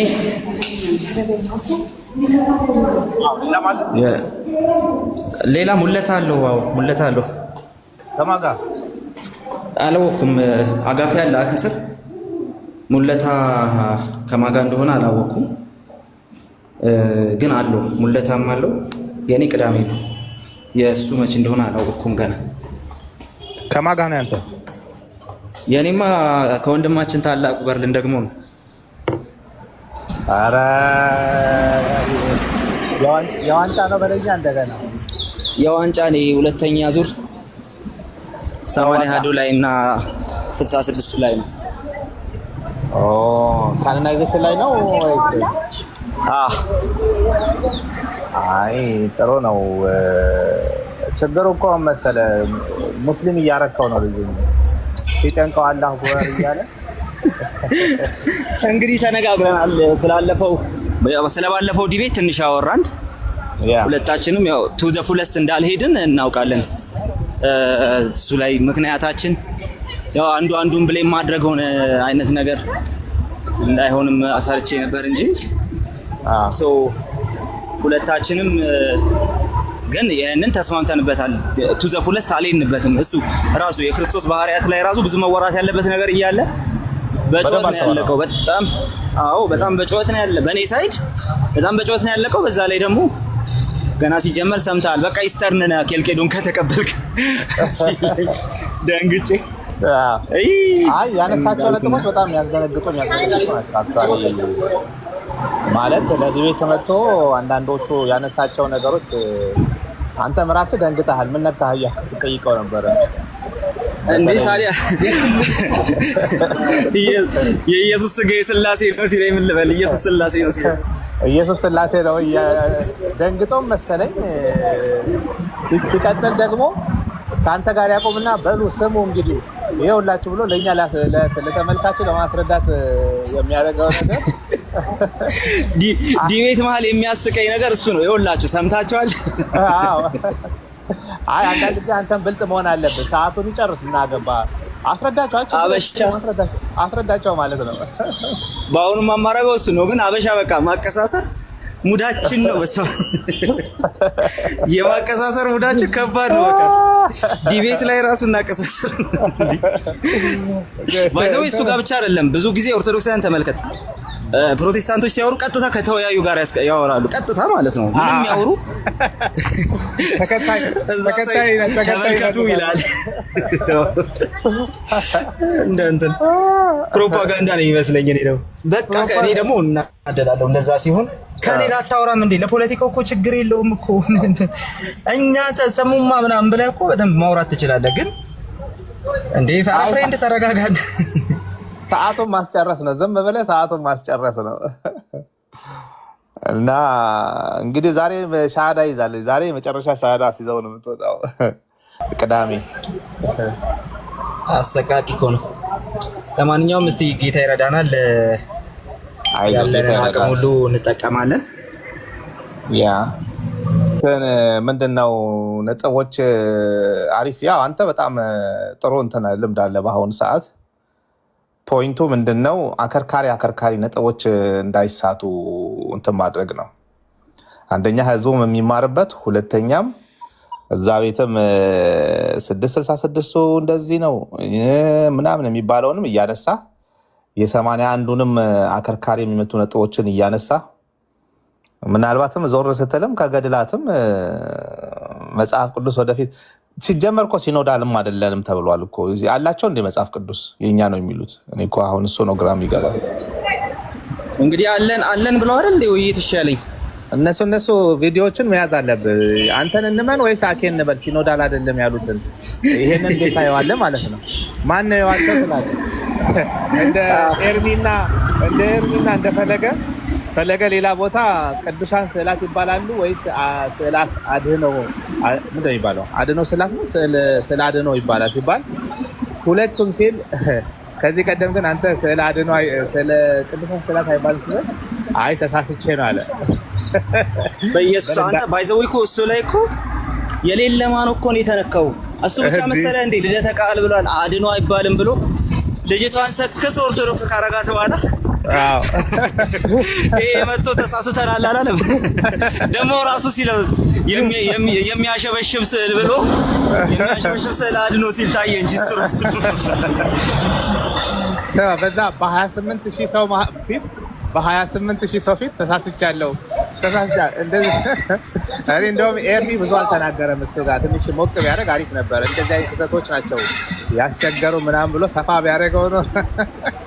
አሁን እኮ ይኸውልህ እንትን አንኖይንግሊ ቢሆን የተደረገው ማለት አንዳንዴ እኮ አንተ ራስህ ሳታይ ቀርተህ ማለት ነው ብዬ አውቃለሁኝ። አንተ ራስህ በደንብ ሳታየው ቀርተህ የሆነ ነገር ኦኬ ቆይ ይሄኛው በዚህ መንገድ አለም የተባለው ይሄንን ነገር መመልከት አለብን ምናምን ትላለህ እኮ አይደለ? እንደዛ እኮ አይደለም እኮ እነሱ እኮ ስለ አድኖ አይባልም ብሎ ደረቱን ነፍተው ሁለቱ ናቸው ባይዘው ያሉት። እሱ ብቻ እንዳይመስልህ። ማን ነው ሌላ? ሁለቱም ማን ነው ሌላ? ልደተ ቃል ብሏል እኮ እንዴ ሁለቱም ብሏል። አጋፔ ነው ማን የሰራው? አንድ ቪዲዮ አይቻለሁ ዛሬ ራሱ ማለት አጋፔ መሰለኝ ወይ ሌላ ሰው አንድ ቪዲዮ ዛሬ ራሱ አይቻለሁ። እና ስለ አድኖ አይባልም ብሎ ኑሐሚን ኦርቶዶክስ የሆነችው ልጅ ማለት ነው እንዴ ኦርቶዶክስ ሆነች እንዴ ኑሐሚን ዋይዜድ ምናምን እንጃ እኔ ሆና ነው የመጣችው ባይነኝ። እንደውም ወደዚህ ራሱ የመጣችው ለቲክቶክ ሆና ነው ባይነኝ። ግን ስለ አድኖ አይባልም ብሏት ከዛ በኋላ እሱ ራሱ ማስታወቂያ ሰራ። ለጊዮርጊስ ነው ለምንድን ነው የሆነ ማስታወቂያ የትኛው እንደሚቀድም አላውቅም። ይሄኛው ያኛው ይቀድማልና ለጊዮርጊስ ይሁን አላውቅምና ካህናቱ ሲቀድሱ ምናምን ወርዶ አብሮ የሚያሸበሽብ ስለ አድኖ ብሎ